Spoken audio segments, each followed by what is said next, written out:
Kodagu channel ವಾರ್ತೆಗಳ ಪ್ರಾಯೋಜಕರು Muliya Keshav Bhat and sons, Madikeri, Gonikoppa, Puttur, Bengaluru. Bharati radio house, electronic ಉಪಕರಣಗಳ ಬೃಹತ್ ಮಳಿಗೆ, ಗಣಪತಿ ಬೀದಿ, ಮಡಿಕೇರಿ, ಮುಖ್ಯ ರಸ್ತೆ, Gonikoppal. A to Z super market, Vishwamanava double road, Kuvempu Nagar, Mysuru. Wood look furniture, ಪೀಠೋಪಕರಣಗಳ ಬೃಹತ್ ಮಳಿಗೆ, ಆಲ್ವೆಸಲ್ ಟವರ್, ಕೊಯ್ನೂರು ರಸ್ತೆ, ಮಡಿಕೇರಿ. ಶಾರದಾ ಜ್ಯುವೆಲರಿ, ಕೊಡಗಿನ ಸಾಂಪ್ರದಾಯಿಕ ಆಭರಣಗಳ ವಿಶಾಲ ಮಳಿಗೆ, Aras road, Mysuru. Rohan city residential and commercial, Vijay, Mangaluru. ZRN Kaveri silks, art and craft emporium, ಅಪ್ಪಟ ರೇಷ್ಮೆ ಸೀರೆಗಳ ಮಳಿಗೆ, ಮೈಸೂರು ರಸ್ತೆ, ಮಡಿಕೇರಿ. ಹೇಳಿ ಕೇಳಿ ಕೊಡಗಿನ ಬಹುತೇಕ ಜನವಸತಿ ಪ್ರದೇಶಗಳು ಬೆಟ್ಟ ಗುಡ್ಡಗಳ ನಡುವೆ ಇವೆ.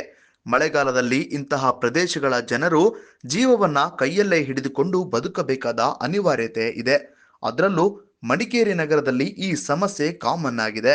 ಸದ್ಯ ಅಂತಹ ಆತಂಕದಲ್ಲಿರುವ ಕುಟುಂಬಗಳ ಬಾಳು ಹೇಳತೀರದ ಗೋಳಾಗಿದೆ. ಈ ಕುರಿತ ಒಂದು ರಿಪೋರ್ಟ್ ಇಲ್ಲಿದೆ ನೋಡಿ. ಮಳೆಗಾಲ ಬಂತೆಂದ್ರೆ ಕೊಡಗು ಒಂದಿಲ್ಲೊಂದು ಸಮಸ್ಯೆಗಳನ್ನ ಎದುರಿಸಬೇಕಾಗುತ್ತೆ. ತಗ್ಗು ಪ್ರದೇಶಗಳ ಜನ ಪ್ರವಾಹಕ್ಕೆ ತುತ್ತಾದ್ರೆ ಬೆಟ್ಟ ಗುಡ್ಡಗಳ ಇಕ್ಕೆಲಗಳ ಜನ ಭೂಕುಸಿತದ ಆತಂಕದಲ್ಲೇ ದಿನ ಕಳೆಯಬೇಕಾಗುತ್ತದೆ. ಅಂತಹ ಪ್ರದೇಶಗಳಲ್ಲಿ ಕೊಡಗಿನ ಜಿಲ್ಲಾ ಕೇಂದ್ರ ಮಡಿಕೇರಿ ಕೂಡ ಹೊರತಾಗಿಲ್ಲ. ಅದರಲ್ಲೂ ಮಡಿಕೇರಿಯ ಮಂಗಳಾದೇವಿ ನಗರದ ಪರಿಸ್ಥಿತಿ ನೋಡಿದ್ರೆ ಎದೆ ಜಲ್ಲೆನಿಸುತ್ತೆ. ಇದೇ ಕಾರಣಕ್ಕೆ 2018ರಲ್ಲಿ ಈ ಭಾಗದ ಹಲವು ಮನೆಗಳ ಜನರನ್ನ ಸ್ಥಳಾಂತರಿಸಿ ಸೇಫ್ ಪ್ಲೇಸ್ನಲ್ಲಿ ಪರ್ಯಾಯ ನಿವೇಶನಗಳನ್ನ ಕೊಡಲಾಗಿತ್ತು. ಆದರೆ ಇನ್ನೂ ಕೂಡ ಹಲವು ಕುಟುಂಬಗಳ ಸ್ಥಳಾಂತರ ಆಗಿಲ್ಲ. ಸದ್ಯ ಅಂತಹ 4 ಕುಟುಂಬಗಳಿಗೆ ಸದ್ಯ ಮಡಿಕೇರಿ ನಗರಸಭೆ ಸುರಕ್ಷಿತ ಸ್ಥಳಗಳಿಗೆ ಹೋಗುವಂತೆ ನೋಟಿಸ್ ಕೊಟ್ಟಿದೆ. ಸದ್ಯ ನೋಟಿಸ್ ಸ್ವೀಕರಿಸಿದ ಕುಟುಂಬಗಳು ಎಲ್ಲಿ ಹೋಗೋದು ಅಂತ ತಲೆ ಮೇಲೆ ಕೈ ಹೊತ್ತು ಕುಳಿತಿವೆ. ಇದು ಮಂಗಳದೇವಿ ನಗರ, ಅಂಗನವಾಡಿ ಹತ್ರ. ಇದು ನಾನು 25 ವರ್ಷದಿಂದ ಇಲ್ಲಿ ವಾಸ ಇದ್ದೀನಿ ಸರ್. ಲವಿ ಅಂತ ನನ್ನ ಹೆಸರು. 2018ರವರೆಗೂ ಏನು ತೊಂದರೆ ಇರಲಿಲ್ಲ. 2018 ಫ್ಲಡ್ ಆದಲ್ಲಿಂದ ಇಲ್ಲಿ ತುಂಬ ಬರೆ ಜರುಗೋದು, ಮಣ್ಣು ಬೀಳೋದು ಎಲ್ಲ ಆಗ್ತಾ ಇದೆ ಸರ್. 2018ರಲ್ಲಿ 1ನೇ ಮೈಲಲ್ಲಿ ಬರೆ ಜರುಗಿದಾಗ ಇಲ್ಲಿ ಅಂಗಳದಲ್ಲೆಲ್ಲ ಬಿರುಕು ಬಿಟ್ಟು ಗೋಡೆ, ಮನೆಯದು ಫ್ಲೋರಿಂಗ್ ಎಲ್ಲ ಬಿರುಕುಬಿಟ್ಟಿದೆ. ನಾವು ಆವಾಗಲೇ ತುಂಬ ಅಪ್ಲಿಕೇಶನ್ ಕೊಟ್ಟಿದ್ವಿ ಮನೆಗೆ. ಆಗ ಹೇಳಿದ್ರು ಮನೆ ಬಿದ್ದವರಿಗೆ ಮಾತ್ರ ಕೊಡೋದು, ಬರೀ ಮಣ್ಣು ಕುಸಿದಲ್ಲಿ ಅವರಿಗೆಲ್ಲ ಮನೆ ಕೊಡೋದಿಲ್ಲ ಅಂತ ಹೇಳಿದ್ರು ಸರ್. ಅದಾದಮೇಲೆ ತುಂಬ ಎಲ್ಲಲ್ಲಿನೂ ನಾವು ತುಂಬ ಅಲ್ದಿದ್ದೀವಿ ಮನೆಗೋಸ್ಕರ. ಅಪ್ಲಿಕೇಶನ್ಸ್ ಎಲ್ಲ ಹಾಕಿದ್ವಿ. ನಾವು ಕೊಟ್ಟ ಅಪ್ಲಿಕೇಶನ್ ನೋಡಿದರೆ ಈ ಹೈಟಿಗಿರುತ್ತೆ sir. AC office, DC office, ಶಾಸಕರ ಹತ್ರ ಎಲ್ಲರ ಹತ್ರನೂ ಮನವಿ ಮಾಡಿದ್ದೀವಿ. ಇವಾಗ ಮೊನ್ನೆ 2ನೇ ತಾರೀಕಿಗೆ ಮನೆದು ಹಿಂಬದಿ ಸರ್, ನಾವು ನಡ್ಕೊಬರೋ ದಾರಿ, ಅದು ದಾರಿ ಕುಸಿದುಬಿಟ್ಟು ಮಣ್ಣು ಬಿದ್ದು ಅಡುಗೆ ರೂಮ್ದು ಮುಕ್ಕಾಲು ಭಾಗಕ್ಕೆ ಗೋಡೆಯಲ್ಲಿ ನಿಂತಿದೆ. ಗೋಡೆಲ್ಲ ಬಿರುಕುಬಿಟ್ಟಿದೆ ಸರ್. ನಮಗೆ ನಾವು ಹೇಳೋದು ಶಾಸಕರು ಇವಾಗಾದರೂ ಇದರ ಕಡೆ ಗಮನ ಹರಿಸಿ ನಮಗೆ ಇಲ್ಲೊಂದು 4 ಮನೆ ಇದೆ ಸರ್, ನಮಗೆ ಒಂದು ಮನೆ ಕೊಡಿಸೋ ಒಂದು ವ್ಯವಸ್ಥೆ ಮಾಡಿ ಕೊಟ್ಟರೆ ಒಳ್ಳೆಯದು. ನೋಟಿಸ್ ಕೊಟ್ಟಿದ್ದಾರೆ, ಅಲ್ಲಿಗೆ ಕರೆದಿದ್ರು. ಅಲ್ಲಿ ಕರೆದಾಗ ಅಲ್ಲೇ ನೋಟಿಸ್ ಕೊಟ್ಟಿದ್ದಾರೆ, ಈ ಮನೆ ಈ ಕ್ಷಣಕ್ಕೆ ಖಾಲಿ ಮಾಡಬೇಕು, ನೀವು ಖಾಲಿ ಮಾಡದೆ ಹೋಗಿ ಇಲ್ಲಿ ಏನಾದರೂ ಹೆಚ್ಚು ಕಮ್ಮಿ ಆದರೆ ಅದಕ್ಕೆ ನಾವು ಜವಾಬ್ದಾರ ಆಗಲ್ಲ, ಮತ್ತು ನಮ್ಮಲ್ಲಿಂದ ನಿಮಗೆ ಯಾವ ಪರಿಹಾರನೂ ಕಲ್ಪಿಸಲ್ಲ ಅಂತ ಹೇಳಿ ಲೆಟರ್. ನಮಗೆ ಬೇರೆ ಮನೆಗೆ ಹೋಗಿ ಖಾಲಿ ಮಾಡಿ ಹೋಗಿ ಅಂತ ಹೇಳಿದ್ರೆ ಎಲ್ಲಿ ಹೋಗೋದು? ಕಾಳಜಿ ಕೇಂದ್ರಕ್ಕೆ ಬನ್ನಿ ಅಂತ ಕರೆದಿದ್ದಾರೆ. ಅದು ಬಿಟ್ಟು ನಮಗೆ ಬೇರೆ ಮನೆ ಕೊಟ್ಟರೆ ನಾವು ಮನೆಗೆ ಹೋಗ್ತೀವಿ. ಕಾಳಜಿ ಕೇಂದ್ರಕ್ಕಿಂತ ಎಲ್ಲರೂ 2 ಮನೆ ಮಾಡ್ಕೊಂಡಿದ್ದಾರೆ ಸರ್. ದಯವಿಟ್ಟು ಇದ್ರ ಬಗ್ಗೆ ಗಮನ ಹರಿಸಿ ನನಗೆ ಮನೆ ಕೊಡಿಸ್ಬೇಕು ಅಂತ ಶಾಸಕರಿಗೆ ಇದ್ರ ಮೇಲೆ ಭಾರಿ ಭಯ ಸರ್. ಇಲ್ಲಿ ಅಕಸ್ಮಾತ್ ಅಧಿಕಾರಿಗಳು ಬಂದುಬಿಟ್ಟು ಒಂದು 2 ದಿನ ಮಳೆ ಜೋರಿರೋದಿದ್ರೆ ಗೊತ್ತಾಗುತ್ತೆ ಸರ್. ಅನುಭವ ಭಾರಿ ಕಷ್ಟ. ರಾತ್ರಿ ಕರೆಂಟ್ ಹೋಗ್ಬಿಡ್ತದೆ, ಅಲ್ಲಿ ಬೀಳ್ತದೆ, ಇಲ್ಲಿ ಬೀಳ್ತದೆ. ಎಲ್ಲರೂ ಹೊರಗೆ ಬಂದ್ಕೊಂಡು ಟಾರ್ಚ್ ಹಾಕ್ಕೊಂಡು ಏನಾಯಿತು ಅಂತ ಕೇಳ್ಕೊಳ್ಳೋದಲ್ಲದೆ ಏನೂ ಮಾಡಲಿಕ್ಕೆ ಸಾಧ್ಯ ಇಲ್ಲ. ಆ ಥರ ಆಗಿದೆ ಸರ್ ನಮಗೆ. ಈಗೀಗ ಅದು 2-3 ವರ್ಷದಿಂದ ತುಂಬ ಮಣ್ಣು ಬೀಳೋದು. ಅಲ್ಲಿ ಹಿಂದೆ ಬನ್ನಿ ತೋರಿಸ್ತೀನಿ, ಡ್ರಮ್ ಎಲ್ಲ ಹೊಡೆದೋಗಿ ಹೇಳಿ ಸುಖಲ್ಲಿ ಏನು ಮಾಡೋದು? ಈಗ ನನ್ನ ಮಕ್ಕಳಿಗೂ ಆಕ್ಸಿಡೆಂಟ್ ಆಗಿಬಿಟ್ಟು ಒಬ್ಬಂದು ಕಾಲು ಫ್ರ್ಯಾಕ್ಚರ್ ಮೈಸೂರಲ್ಲಿದ್ದಾನೆ, ಇನ್ನೊಬ್ಬ ಇಲ್ಲಿ ಸುಂಟಿಕೊಪ್ಪದ ಆಗಿ ಅವನು ಸುಂಟಿಕೊಪ್ಪದಲ್ಲಿದ್ದಾನೆ, ಕೈ ಫ್ರ್ಯಾಕ್ಚರ್. ಈಗ ಎಲ್ಲ ಹಾರಿ ಹೋಗುಂಟು, ರಿಪೇರಿ ಮಾಡೋರಿಲ್ಲ ಸರ್. ಯಜಮಾನರಿಗೆ ಕ್ಯಾನ್ಸರ್ ಆಗಿ ಅವರು ಏನೂ ಇಲ್ಲ, ಅಷ್ಟು ಪೇಷಂಟ್ ಆಗಿಬಿಟ್ಟಿದ್ದಾರೆ. ಅವರು ಲಾಸ್ಟ್ ಟೈಮಿಗಾದರೂ ಒಂದು ಚೂರು ಮನೆ ಮಾಡಿಕೊಡಿ ಅಂತ ಬೇಷ್. ಮನೆಯೇ ಬೇಕು ಸರ್ ನಮಗೆ. ಮನೆಗೆ ಕೊಟ್ಟರೆ ಹೋಗ್ಬಿಡ್ತೀವಿ. ಎಲ್ಲರಿರುವಾಗ ಯಜಮಾನರು ಅಂತ ಹೇಳೋದು ಒಂದು ಗಟ್ಟಿ ಇರುವಾಗ ನಮಗೂ ಹೆದರಿಕೆ ಇರಲಿಲ್ಲ. ಈಗ ಎಲ್ಲ ಆಚೆ ಈಚೆ ಕಳಿಸಿಬಿಟ್ಟು ಈಗ ನಾವೇ ಇರುವಾಗ ಕಷ್ಟ ಸರ್, ಭಾರಿ ಕಷ್ಟ. 2018ರಲ್ಲಿ ಆತಂಕ ಇಲ್ಲ ಅಂತ ಹೇಳಿ ಪರ್ಯಾಯ ಮನೆ ಕಲ್ಪಿಸುವ ಲಿಸ್ಟ್ನಲ್ಲಿ ಹೆಸರಿದ್ದರೂ ಮಂಗಳದೇವಿ ನಗರದ 4 ಕುಟುಂಬಗಳಿಗೆ ಪರ್ಯಾಯ ವ್ಯವಸ್ಥೆ ಕಲ್ಪಿಸಿರಲಿಲ್ಲ. ಆದರೆ ಈ ಬಾರಿಯ ಮಳೆಗೆ ಲವ್ವಿ, ಖಲೀಲ್, ಕುಸುಮ ಮತ್ತು ಸುಲೋಚನಾ ಅವರ ಮನೆಗಳು ಕುಸಿಯುವ ಆತಂಕದಲ್ಲಿವೆ. ಹೀಗಾಗಿ ನಗರಸಭೆ ನೋಟಿಸ್ ಕೊಟ್ಟಿದೆ. ಆದರೆ ಪರ್ಯಾಯ ಮನೆ ಮಾತ್ರ ನೀಡಿಲ್ಲ. 2018ರಲ್ಲಿ ನಾವು ಪರ್ಯಾಯ ಮನೆ ಕೊಡಿ ಅಂತ ಕೇಳಿದ್ವಿ. ಆಗ ಸ್ಪಂದಿಸದೆ ಈಗ ಸುರಕ್ಷಿತ ಸ್ಥಳಕ್ಕೆ ಹೋಗಿ ಅಂತಿದ್ದಾರೆ. ನಾವು ಎಲ್ಲಿಗೆ ಹೋಗೋದು ಅಂತ ಕುಟುಂಬಗಳು ಆಕ್ರೋಶ ವ್ಯಕ್ತಪಡಿಸುತ್ತಿವೆ. ಇನ್ನು ಈ ಬಗ್ಗೆ ನಗರಸಭೆ ಪೌರಾಯುಕ್ತರನ್ನ ಕೇಳಿದ್ರೆ 4 ಮನೆಗಳು ಕುಸಿಯುವ ಆತಂಕದಲ್ಲಿವೆ ಅಂತ ರಿಪೋರ್ಟ್ ಕೊಟ್ಟಿದ್ದೇವೆ. ಮನೆ ಮಂಜೂರಾದರೆ ಕೊಡಲಾಗುತ್ತದೆ ಅಂತಿದ್ದಾರೆ. ಅಪಸ್ಥಿತಿಲಿದೆ, ಅದನ್ನು ನಾವು ಏಪ್ರಿಲ್ ಲಾಸ್ಟ್ ಮೇ ತಿಂಗಳಿಂದ ನೋಟಿಸ್ ಕೊಡೋಕೆ ಮಾಡಿದ್ವಿ. ಅದೇ ರೀತಿ ಇದೊಂದು 3-4 ಮನೆ ಮಂಗಳದೇವನಗರದಲ್ಲಿದೆ. ಈ ಮಂಗಳದೇವನಗರಿಗೆ ಲಾಸ್ಟ್ ಟೈಮ್ ನಾವು ಎಚ್ಚರಿಕೆ ಕೊಟ್ಟಿದ್ದು. ಇವತ್ತು 2018ರಲ್ಲಿ ಸ್ವಲ್ಪ ಜೋರು ಮಳೆ ಬಂದಾಗ ಸ್ವಲ್ಪ ಅಲ್ಲಿ ಪಕ್ಕದಲ್ಲಿ ಮನೆ ಮುಂದುಗಡೆ ಹಿಂದುಗಡೆ ಸ್ವಲ್ಪ ಬರೆ ಬಿದ್ದಿತ್ತು. ಆ ಸಂದರ್ಭದಲ್ಲಿ ಅವರು ನಮಗೆ ಬದಲಿ ವ್ಯವಸ್ಥೆ ಮಾಡಿಕೊಡ್ಬೇಕು, ಮನೆ ಹಾನಿಯಾಗಿದೆ ಅಂತೇಳಿ ಕೇಳ್ಕೊಂಡಾಗ ನಾವು 16/2/2019ರಲ್ಲಿ ಬದಲಿ ಮನೆಗೆ ಅವರಿಗೆ ನಾವು ಪುಟಾಪ್ ಮಾಡಿ ಕಳಿಸಿದರು. ಸೊ ಅಲ್ಲಿ ಒಟ್ಟು 4 ಮನೆಗಳು ಇದೇ ಪರಿಸ್ಥಿತಿಯಲ್ಲಿ ಕಂಡುಬಂತು. ಒಂದು ಖಲೀಲ್ ಅಂತ ಹೇಳೋ ಮನೆ, ಒಂದು ಲವಿ KF, ಒಂದು ಸುಲೋಚನಾ, ಹಾಗೆ ಇನ್ನೊಂದು ಕುಸುಮ ಅಂತ ಹೇಳೋರು. ಅವ್ರು 4 ಜನರದ್ದು ಮನೆಗೆ ಕಳಿಸಿದ್ದು. ಅಲ್ಲಿ ಪರಿಶೀಲನೆ ಮಾಡಿದಾಗ ಮನೆಗೆ ಯಾವುದು ಡ್ಯಾಮೇಜ್ ಆಗಲಿಲ್ಲ ಅಂತ ಹೇಳ್ಬಿಟ್ಟು ಆ ಸನ್ನೆಯಲ್ಲಿ ಕೊಡಲಿಲ್ಲ. ಮತ್ತು ಇವಾಗ ಮೊನ್ನೆ ಚಾನಲ್ನೆಲ್ಲ ಬಂತು, ಮತ್ತು ನಾವು ಹೋಗಿ ಪರಿಶೀಲನೆ ಮಾಡಿದ್ದು. ಕಳೆದ ವಾರದಲ್ಲಿ ಆ ಮನೆ ಹಿಂದ್ಗಡೆ ಸ್ವಲ್ಪ ಬರೆ ಬಿದ್ದಿತ್ತು. ಆಗ ನಮ್ಮವ್ರನ್ನ ಕಳಿಸ್ಬಿಟ್ಟು ಅದಕ್ಕೆ ಪ್ಲಾಸ್ಟಿಕ್ ಎಲ್ಲ ಹಾಕ್ಕೊಟ್ಟು ಇನ್ನು ಮುಂದೆ ಜಾಸ್ತಿ ಡ್ಯಾಮೇಜ್ ಆಗೋದು ಬೇಡದ ಅಂತೇಳಿ ಪ್ಲಾಸ್ಟಿಕ್ ಎಲ್ಲ ಹಾಕಿ ಕೊಟ್ಟಿದ್ದೀವಿ ಇಲ್ಲಿ. ಈಗ ಮತ್ತೇನು ಈ ಪ್ರಕರಣ ಬಂದ ಮೇಲೆ ನಾವು ಸ್ಪಾಟ್ ಇನ್ಸ್ಪೆಕ್ಷನ್ ಮಾಡಿ ಅವರನ್ನು ಕರೆಸಿ ಅವ್ರದ್ದು ಡಾಕ್ಯುಮೆಂಟಲ್ಲಿ ತೊಗೊಂಡು ಅವ್ರಿಗೆ ಹಿಂದೆ ಸಾಗುವಳಿ ಚೀಟಿಲಿ ಒಂದು 2 ಮನೆಗೆ ಹಕ್ಕುಪತ್ರ ಸಿಕ್ಕಿದೆ, ಇನ್ನು 2 ಮನೆಗೆ ಇಲ್ಲ. ಅದರಲ್ಲಿ ಅವ್ರದ್ದು ಈಗ ಸಾಗುವಳಿ ಚೀಟಿ ಪ್ರಕಾರ ನಮಗೆ ಖಾತೆ ಮಾಡಲಿಕ್ಕೆ ಕೊಟ್ಟಿದ್ರು, ಅದು ನಾವು ಈ ಖಾತೆ ಮಾಡಿದ್ದೀವಿ. ಅದ್ರ ಪ್ರಕಾರ ಡಾಕ್ಯುಮೆಂಟು ಈ ಸಿಚುವೇಶನ್ ಎಲ್ಲ ನೋಡಿಬಿಟ್ಟು ಮಾನ್ಯ ತಹಶೀಲ್ದಾರ್ ಮುಖಾಂತರ ನಾವು ಪರಿಹಾರಕ್ಕೆ ಲೆಟ್ರು ಬರೆದಿದ್ವಿ. 4 ಜನರು ಫುಲ್ ಕಟ್ತಾನೆ ತಹಶೀಲ್ದಾರಿಗೆ ಕಳಿಸಿದ್ವಿ. ಹಾಗೆಯೇ ಅವರಿಗೆ ಬಂದಾಗ ನೆನೆ ನಾವು ಮಕ್ಕಳಿಗಾಗಿ ಹೇಳಿದ್ದೀವಿ, ನೋಟಿಸ್ ಕೊಟ್ಟಿದ್ದೀವಿ. ಅಲ್ಲಿ ಡೇಂಜರಸ್ ಇರೋದ್ರಿಂದ ಆ ಸ್ಥಳದಿಂದ ಪಕ್ಕಕ್ಕೆ ಹೋಗಿ ಅಂತ. ಈಗೇನು ಲವಿ ಅಂತ ಹೇಳೋರ ಮನೆ ಇದೆ, ಅವ್ರ ಪಕ್ಕದಲ್ಲಿ ಅವ್ರ ಅಮ್ಮನ ಮನೆ, ಅದು ಸೇಫ್ ಆಗಿದೆ. ಅವರಲ್ಲಿ ಹೋಗಿ ಅಂದರೆ ಅವರು ಹೋಗ್ಲಿಕ್ಕೆ ನಿರಾಕರಿಸ್ತಿದ್ದಾರೆ. ನಮಗೆ ಬದಲಿ ಮನೆ ಮಾಡಿದ್ವಿ, ಅಲ್ಲಿ ನಾವು ಇಲ್ಲೇ ಇರ್ತೀವಿ ಅಂತೇಳಿ. ನೆನ್ನೆ ನಮ್ಮ ಎಡಬಲ್ಲಿ ಅವರು ಹೋಗಿದ್ದಾರೆ, ಮತ್ತು ಮಳೆ ಪರಿಹಾರಕ್ಕೆ ಕೊಡಲಿಕ್ಕೆ ಅವರು ಹೋಗಿದ್ದಾರೆ, ನಮ್ಮ ಆರು ಹೋಗಿದ್ದಾರೆ. ನಾನು ಫಸ್ಟ್ ಮಾತಾಡಿದ್ದೀನಿ, ನಾನು ಸ್ಪಾಟ್ ನೋಡಿದ್ದೀನಿ. ಈಗ ಅದು ಮುಂದಕ್ಕೆ ಆದಷ್ಟು ಬೇಗ ಅವರಿಗೆ ಏನು ಡ್ಯಾಮೇಜ್ ಆಗ್ತಿದೆ ಕ್ರಮ ಕೈಗೊಳ್ಳಲಿಕ್ಕೆ ಎಲ್ಲ ಮುನ್ನೆಚ್ಚರಿಕೆ ತಗೊಳ್ತೀವಿ.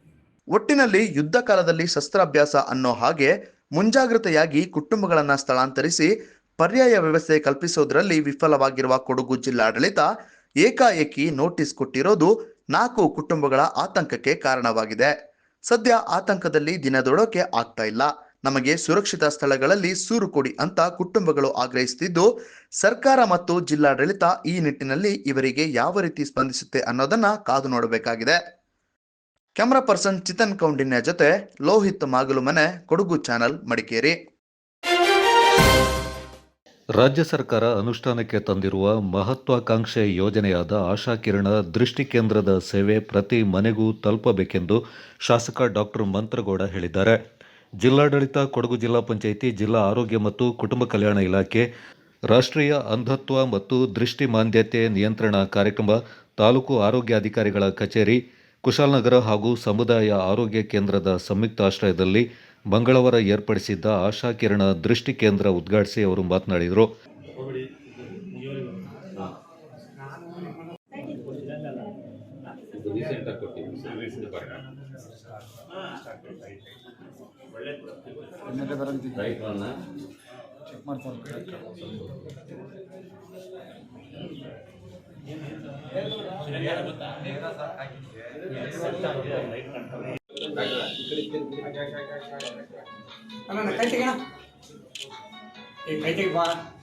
Very good. ನಿಮಗೆ ಸರಿ ಮನೆ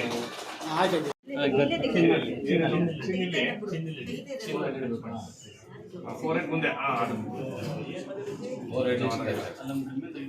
ಆದರ್ಶ ನಮ್ಮ ಇದ್ದೇ ಫೀಲ್ ಕಳಿಸ್ತಾರೆ. ವಿಷನ್ ಸೆಂಟರ್ ಕಳಿಸ್ತಾರೆ. ವಿಷನ್ ಸೆಂಟರ್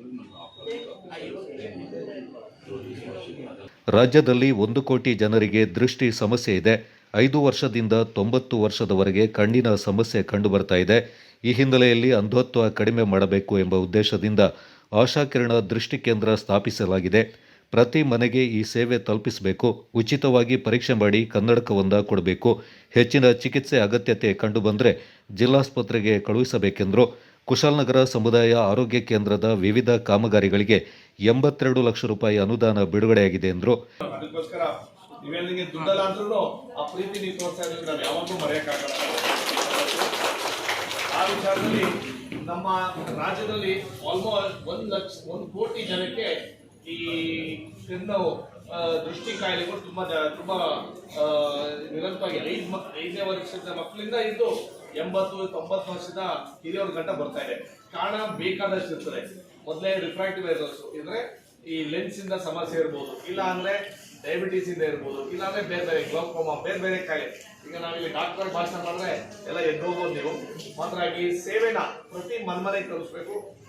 ಮೊನ್ನೆ ನಾವು ಸಚಿವರನ್ನ ಭೇಟಿ ಮಾಡಿದಾಗ ಅವತ್ತಂತಾನೆ ಸನ್ಮಾನ್ಯ ಉಪಮುಖ್ಯಮಂತ್ರಿಯವರು ಪ್ಲಸ್ ಆರೋಗ್ಯ ಸಚಿವರು ಇಬ್ರು ಈ ಕಾರ್ಯಕ್ರಮಕ್ಕೆ ಬೆಂಗಳೂರಲ್ಲಿ ಚಾಲನೆ ಕೊಟ್ಟಂತ ಸಂದರ್ಭದಲ್ಲಿ ಟೆಸ್ಟಿಂಗು ಮಾಡಿ ಕರ್ನಾಟಕ ಕೊಡೋದು ನಮ್ಮ ಜವಾಬ್ದಾರಿ. ಆ ರೀತಿಲಿ ಉಚಿತ, ಆ ರೀತಿಲಿ ಅದಕ್ಕಿಂತ ಮೇಲೆ ಏನಾದರೂ ಸಮಸ್ಯೆ ಏನಾದರೂ ಇದ್ರೆ ಅದೇ ಡಿಸ್ಟ್ರಿಕ್ಟ್ ಹಾಸ್ಪಿಟಲ್ಗೋ ಇಲ್ಲಾಂದ್ರೆ ಟರ್ಷರಿ ಸೆಂಟರ್ಗೆ ಕಳಿಸಿ ಟ್ರೀಟ್ಮೆಂಟ್ ಕೊಡಿಸೋಕ್ಕೂ ಜವಾಬ್ದಾರಿ ನಮ್ಮ ಇಲಾಖೆ ವತಿಯಿಂದ ಆಗುತ್ತೆ. ಜಿಲ್ಲಾ ಆರೋಗ್ಯ ಮತ್ತು ಕುಟುಂಬ ಕಲ್ಯಾಣಾಧಿಕಾರಿ ಡಾಕ್ಟರ್ ಕೆಎಂ ಸತೀಶ್ ಕುಮಾರ್ ಮಾತನಾಡಿ, ಆಶಾ ಕಿರಣ ಯೋಜನೆ ಸರ್ಕಾರದ ಕನಸಿನ ಯೋಜನೆಯಾಗಿದೆ. ಬಡವರಿಗೆ, ಜನಸಾಮಾನ್ಯರಿಗೆ ಕಣ್ಣಿನ ತೊಂದರೆಗೆ ಉಚಿತ ಚಿಕಿತ್ಸೆ ಮಾಡಿ ಕನ್ನಡಕ ನೀಡಲಾಗ್ತಾ ಇದೆ. ರಾಜ್ಯಾದ್ಯಂತ ಹಾಗೂ ಜಿಲ್ಲೆಯಲ್ಲೂ ಈ ಯೋಜನೆ ಅನುಷ್ಠಾನಗೊಂಡಿದೆ. ಕಳೆದ ವರ್ಷ 6,000 ಜನರಿಗೆ ತಪಾಸಣೆ ಮಾಡಲಾಗಿತ್ತು. ಈ ವರ್ಷ ಕೂಡ ತಪಾಸಣೆ ಮಾಡಲಾಗ್ತಾ ಇದ್ದು 1,220 ಮಂದಿಗೆ ಕನ್ನಡಕ ನೀಡಲಾಗಿದೆ ಎಂದರು. ಕಷ್ಟ ಆಗ್ತದೆ. ಉಚಿತವಾದ ಕಲಿಕೆ ಆಗಬೇಕು, ಉಚಿತವಾಗಿ ಕನ್ನಡಕ ವಿತರಣೆ ಆಗಬೇಕು ಅನ್ನೋ ಸರ್ಕಾರದ ಒಂದು ಮಹತ್ವವಾದ ಯೋಜನೆನ ಮಾನ್ಯ ಶಾಸಕರು ಕೊಡಗು ಜಿಲ್ಲೆಯಲ್ಲಿ ಕುಶಾಲನಗರದಲ್ಲಿ ಇವತ್ತು ಈ ದಿನ ಉದ್ಘಾಟನೆ ಮಾಡಿದ್ದಾರೆ. ಅದೇ ರೀತಿ ಹೃದಯ ಸಂಬಂಧಿ ಕಾಯಿಲೆ ಇತ್ತೀಚಿನ ದಿನಗಳಲ್ಲಿ ಜೀವನ ಶೈಲಿ ಇರ್ಬೋದು, ನಮ್ಮ ಅಭ್ಯಾಸಗಳಿರ್ಬೋದು, ಇದರಿಂದಾಗಿ ಹೃದಯಾಘಾತಕ್ಕೆ ಕಾರಣ ಆಗ್ತಾವಂಥ ವ್ಯವಸ್ಥೆ ತುರ್ತು ಸಂದರ್ಭದಲ್ಲಿ ಇಲ್ಲಿಂದ ಜಿಲ್ಲಾ ಕೇಂದ್ರಕ್ಕೆ ಹೋಗೋಕ್ಕೆ ಅಥವಾ ಮೈಸೂರು ಅಥವಾ ಮಂಗಳೂರು ಹೋಗುವಂಥ ಒಂದು ಸಂದರ್ಭದಲ್ಲಿ ಅಲ್ಲಿ ತನಕ ಗೋಲ್ಡನ್ ಅವರ್ ಏನು ಕಾಪಾಡ್ಕೊಳ್ಬೇಕು, ಅದಕ್ಕಿರೋಂಥ ಒಂದು ತುರ್ತು ಚಿಕಿತ್ಸೆನ ಕೊಡಗು ಜಿಲ್ಲೆಯಲ್ಲಿ ಪ್ರಥಮವಾಗಿ ಈಗ ಕುಶಾಲನಗರದಲ್ಲಿ ಅದನ್ನ ಸಮೇತ ಉದ್ಘಾಟನೆ ಮಾಡಿದ್ದಾರೆ. ತಾಲೂಕು ಗ್ಯಾರಂಟಿ ಅನುಷ್ಠಾನ ಸಮಿತಿ ಅಧ್ಯಕ್ಷ ವಿಪಿ ಶಶಿಧರ್ ಮಾತನಾಡಿ, ಎಲ್ಲ ಆಶಾ ಕಿರಣ ದೃಷ್ಟಿ ಕೇಂದ್ರದಲ್ಲಿ ಉಚಿತವಾಗಿ ಕಣ್ಣಿನ ತಪಾಸಣೆ ಹಾಗೂ ಉಚಿತ ಕನ್ನಡಕಗಳನ್ನು ವಿತರಣೆ ಮಾಡಲಾಗ್ತಾ ಇದೆ. ಈ ಸೌಲಭ್ಯವನ್ನು ಜನರು ಸದುಪಯೋಗ ಪಡಿಸಿಕೊಳ್ಳಬೇಕೆಂದರು.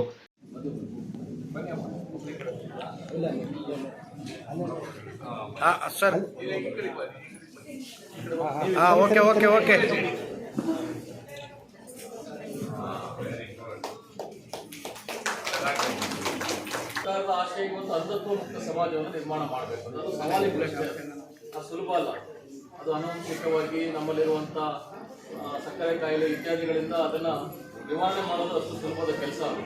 ಆದರೆ ದೃಷ್ಟಿ ಓದಿದ್ದಾಗೆ, ಅಂಧತ್ವ ಬರದೇ ಇದ್ದಾಗೆ ಅದನ್ನು ಜನರಿಗೆ ಒಂದು ಕಾಳಜಿ ಮೂಡಿಸುವ, ನಿಮ್ಮಲ್ಲಿ ಜಾಗೃತಿ ಮೂಡಿಸುವ, ಅದನ್ನು ತೆಗೆದುಕೊಳ್ಬೇಕಾದಂಥ ಮುನ್ನೆಚ್ಚರಿಕೆ ಕ್ರಮ ಏನು ತೆಗೆದುಕೊಳ್ಬೇಕು, ಸರ್ಕಾರ ಹೇಗೆ ನಿಮ್ಮ ಜೊತೆ ಒತ್ತಾಸೆಯಾಗಿ ನಿಂತ್ಕೊಳ್ಬೇಕು, ಕಾಲಕಾಲಕ್ಕೆ ನಿಮ್ಮನ್ನು ಜಾಗೃತಿ ಮೂಡಿಸಿ ಮುಂಜಾಗ್ರತಾ ಕ್ರಮ ತೆಗೆದುಕೊಳ್ಬೇಕು. ಆ ನಿಟ್ಟಿನಲ್ಲಿ ಅನೇಕ ಕಾರ್ಯಕ್ರಮ ರೂಪಿಸ್ಕೊಂಡು ಬಂದಿದೆ. ಸಾಮಾಜಿಕ ನ್ಯಾಯ ಮತ್ತು ಸಬಲೀಕರಣ ಇಲಾಖೆ, ವಿಕಲಚೇತನರ ಇಲಾಖೆ ವತಿಯಿಂದ ಸಾಮಾಜಿಕ ಆಧಾರಿತ ಸಿವಿಲ್ ಯೋಜನೆಯಲ್ಲಿ ದಿವ್ಯಾಂಗರಿಗೆ ಸಾಧನ ಸಲಕರಣೆಗಳನ್ನು ಸಂಸದರಾದ ಯದುವೀರ್ ಕೃಷ್ಣದತ್ತ ಚಾಮರಾಜ ಒಡೆಯರ್ ಅವರು ಮಂಗಳವಾರ ವಿತರಣೆ ಮಾಡಿದರು. ನಗರದ ರೆಡ್ ಕ್ರಾಸ್ ಭವನದಲ್ಲಿ ವಿಕಲಚೇತನರಿಗೆ ಸಾಧನ ಸಲಕರಣೆಗಳನ್ನು ವಿತರಿಸಿ ಮಾತನಾಡಿದ ಸಂಸದರು, ಜಿಲ್ಲೆಯ 201 ವಿಕಲಚೇತನರಿಗೆ 20 ಲಕ್ಷ ರೂಪಾಯಿ ವೆಚ್ಚದ 344 ಸಾಧನ ಸಲಕರಣೆ ವಿತರಣೆ ಮಾಡಲಾಗ್ತಾ ಇದೆ ಎಂದರು. ಜೀವನದಲ್ಲಿ ಪ್ರತಿಯೊಬ್ಬರೂ ಒಂದಲ್ಲ ಒಂದು ರೀತಿ ಅವಲಂಬಿತರಾಗಿದ್ದಾರೆ. ಈ ನಿಟ್ಟಿನಲ್ಲಿ ವಿಕಲಚೇತನರಿಗೆ ಇನ್ನೂ ಹೆಚ್ಚಿನ ಅವಕಾಶ ನೀಡಬೇಕಾಗಿದೆ. ಆ ನಿಟ್ಟಿನಲ್ಲಿ ಸರ್ಕಾರ ಅಗತ್ಯ ಸಾಧನ ಉಪಕರಣ ಕಲ್ಪಿಸ್ತಾ ಇದೆ ಎಂದರು.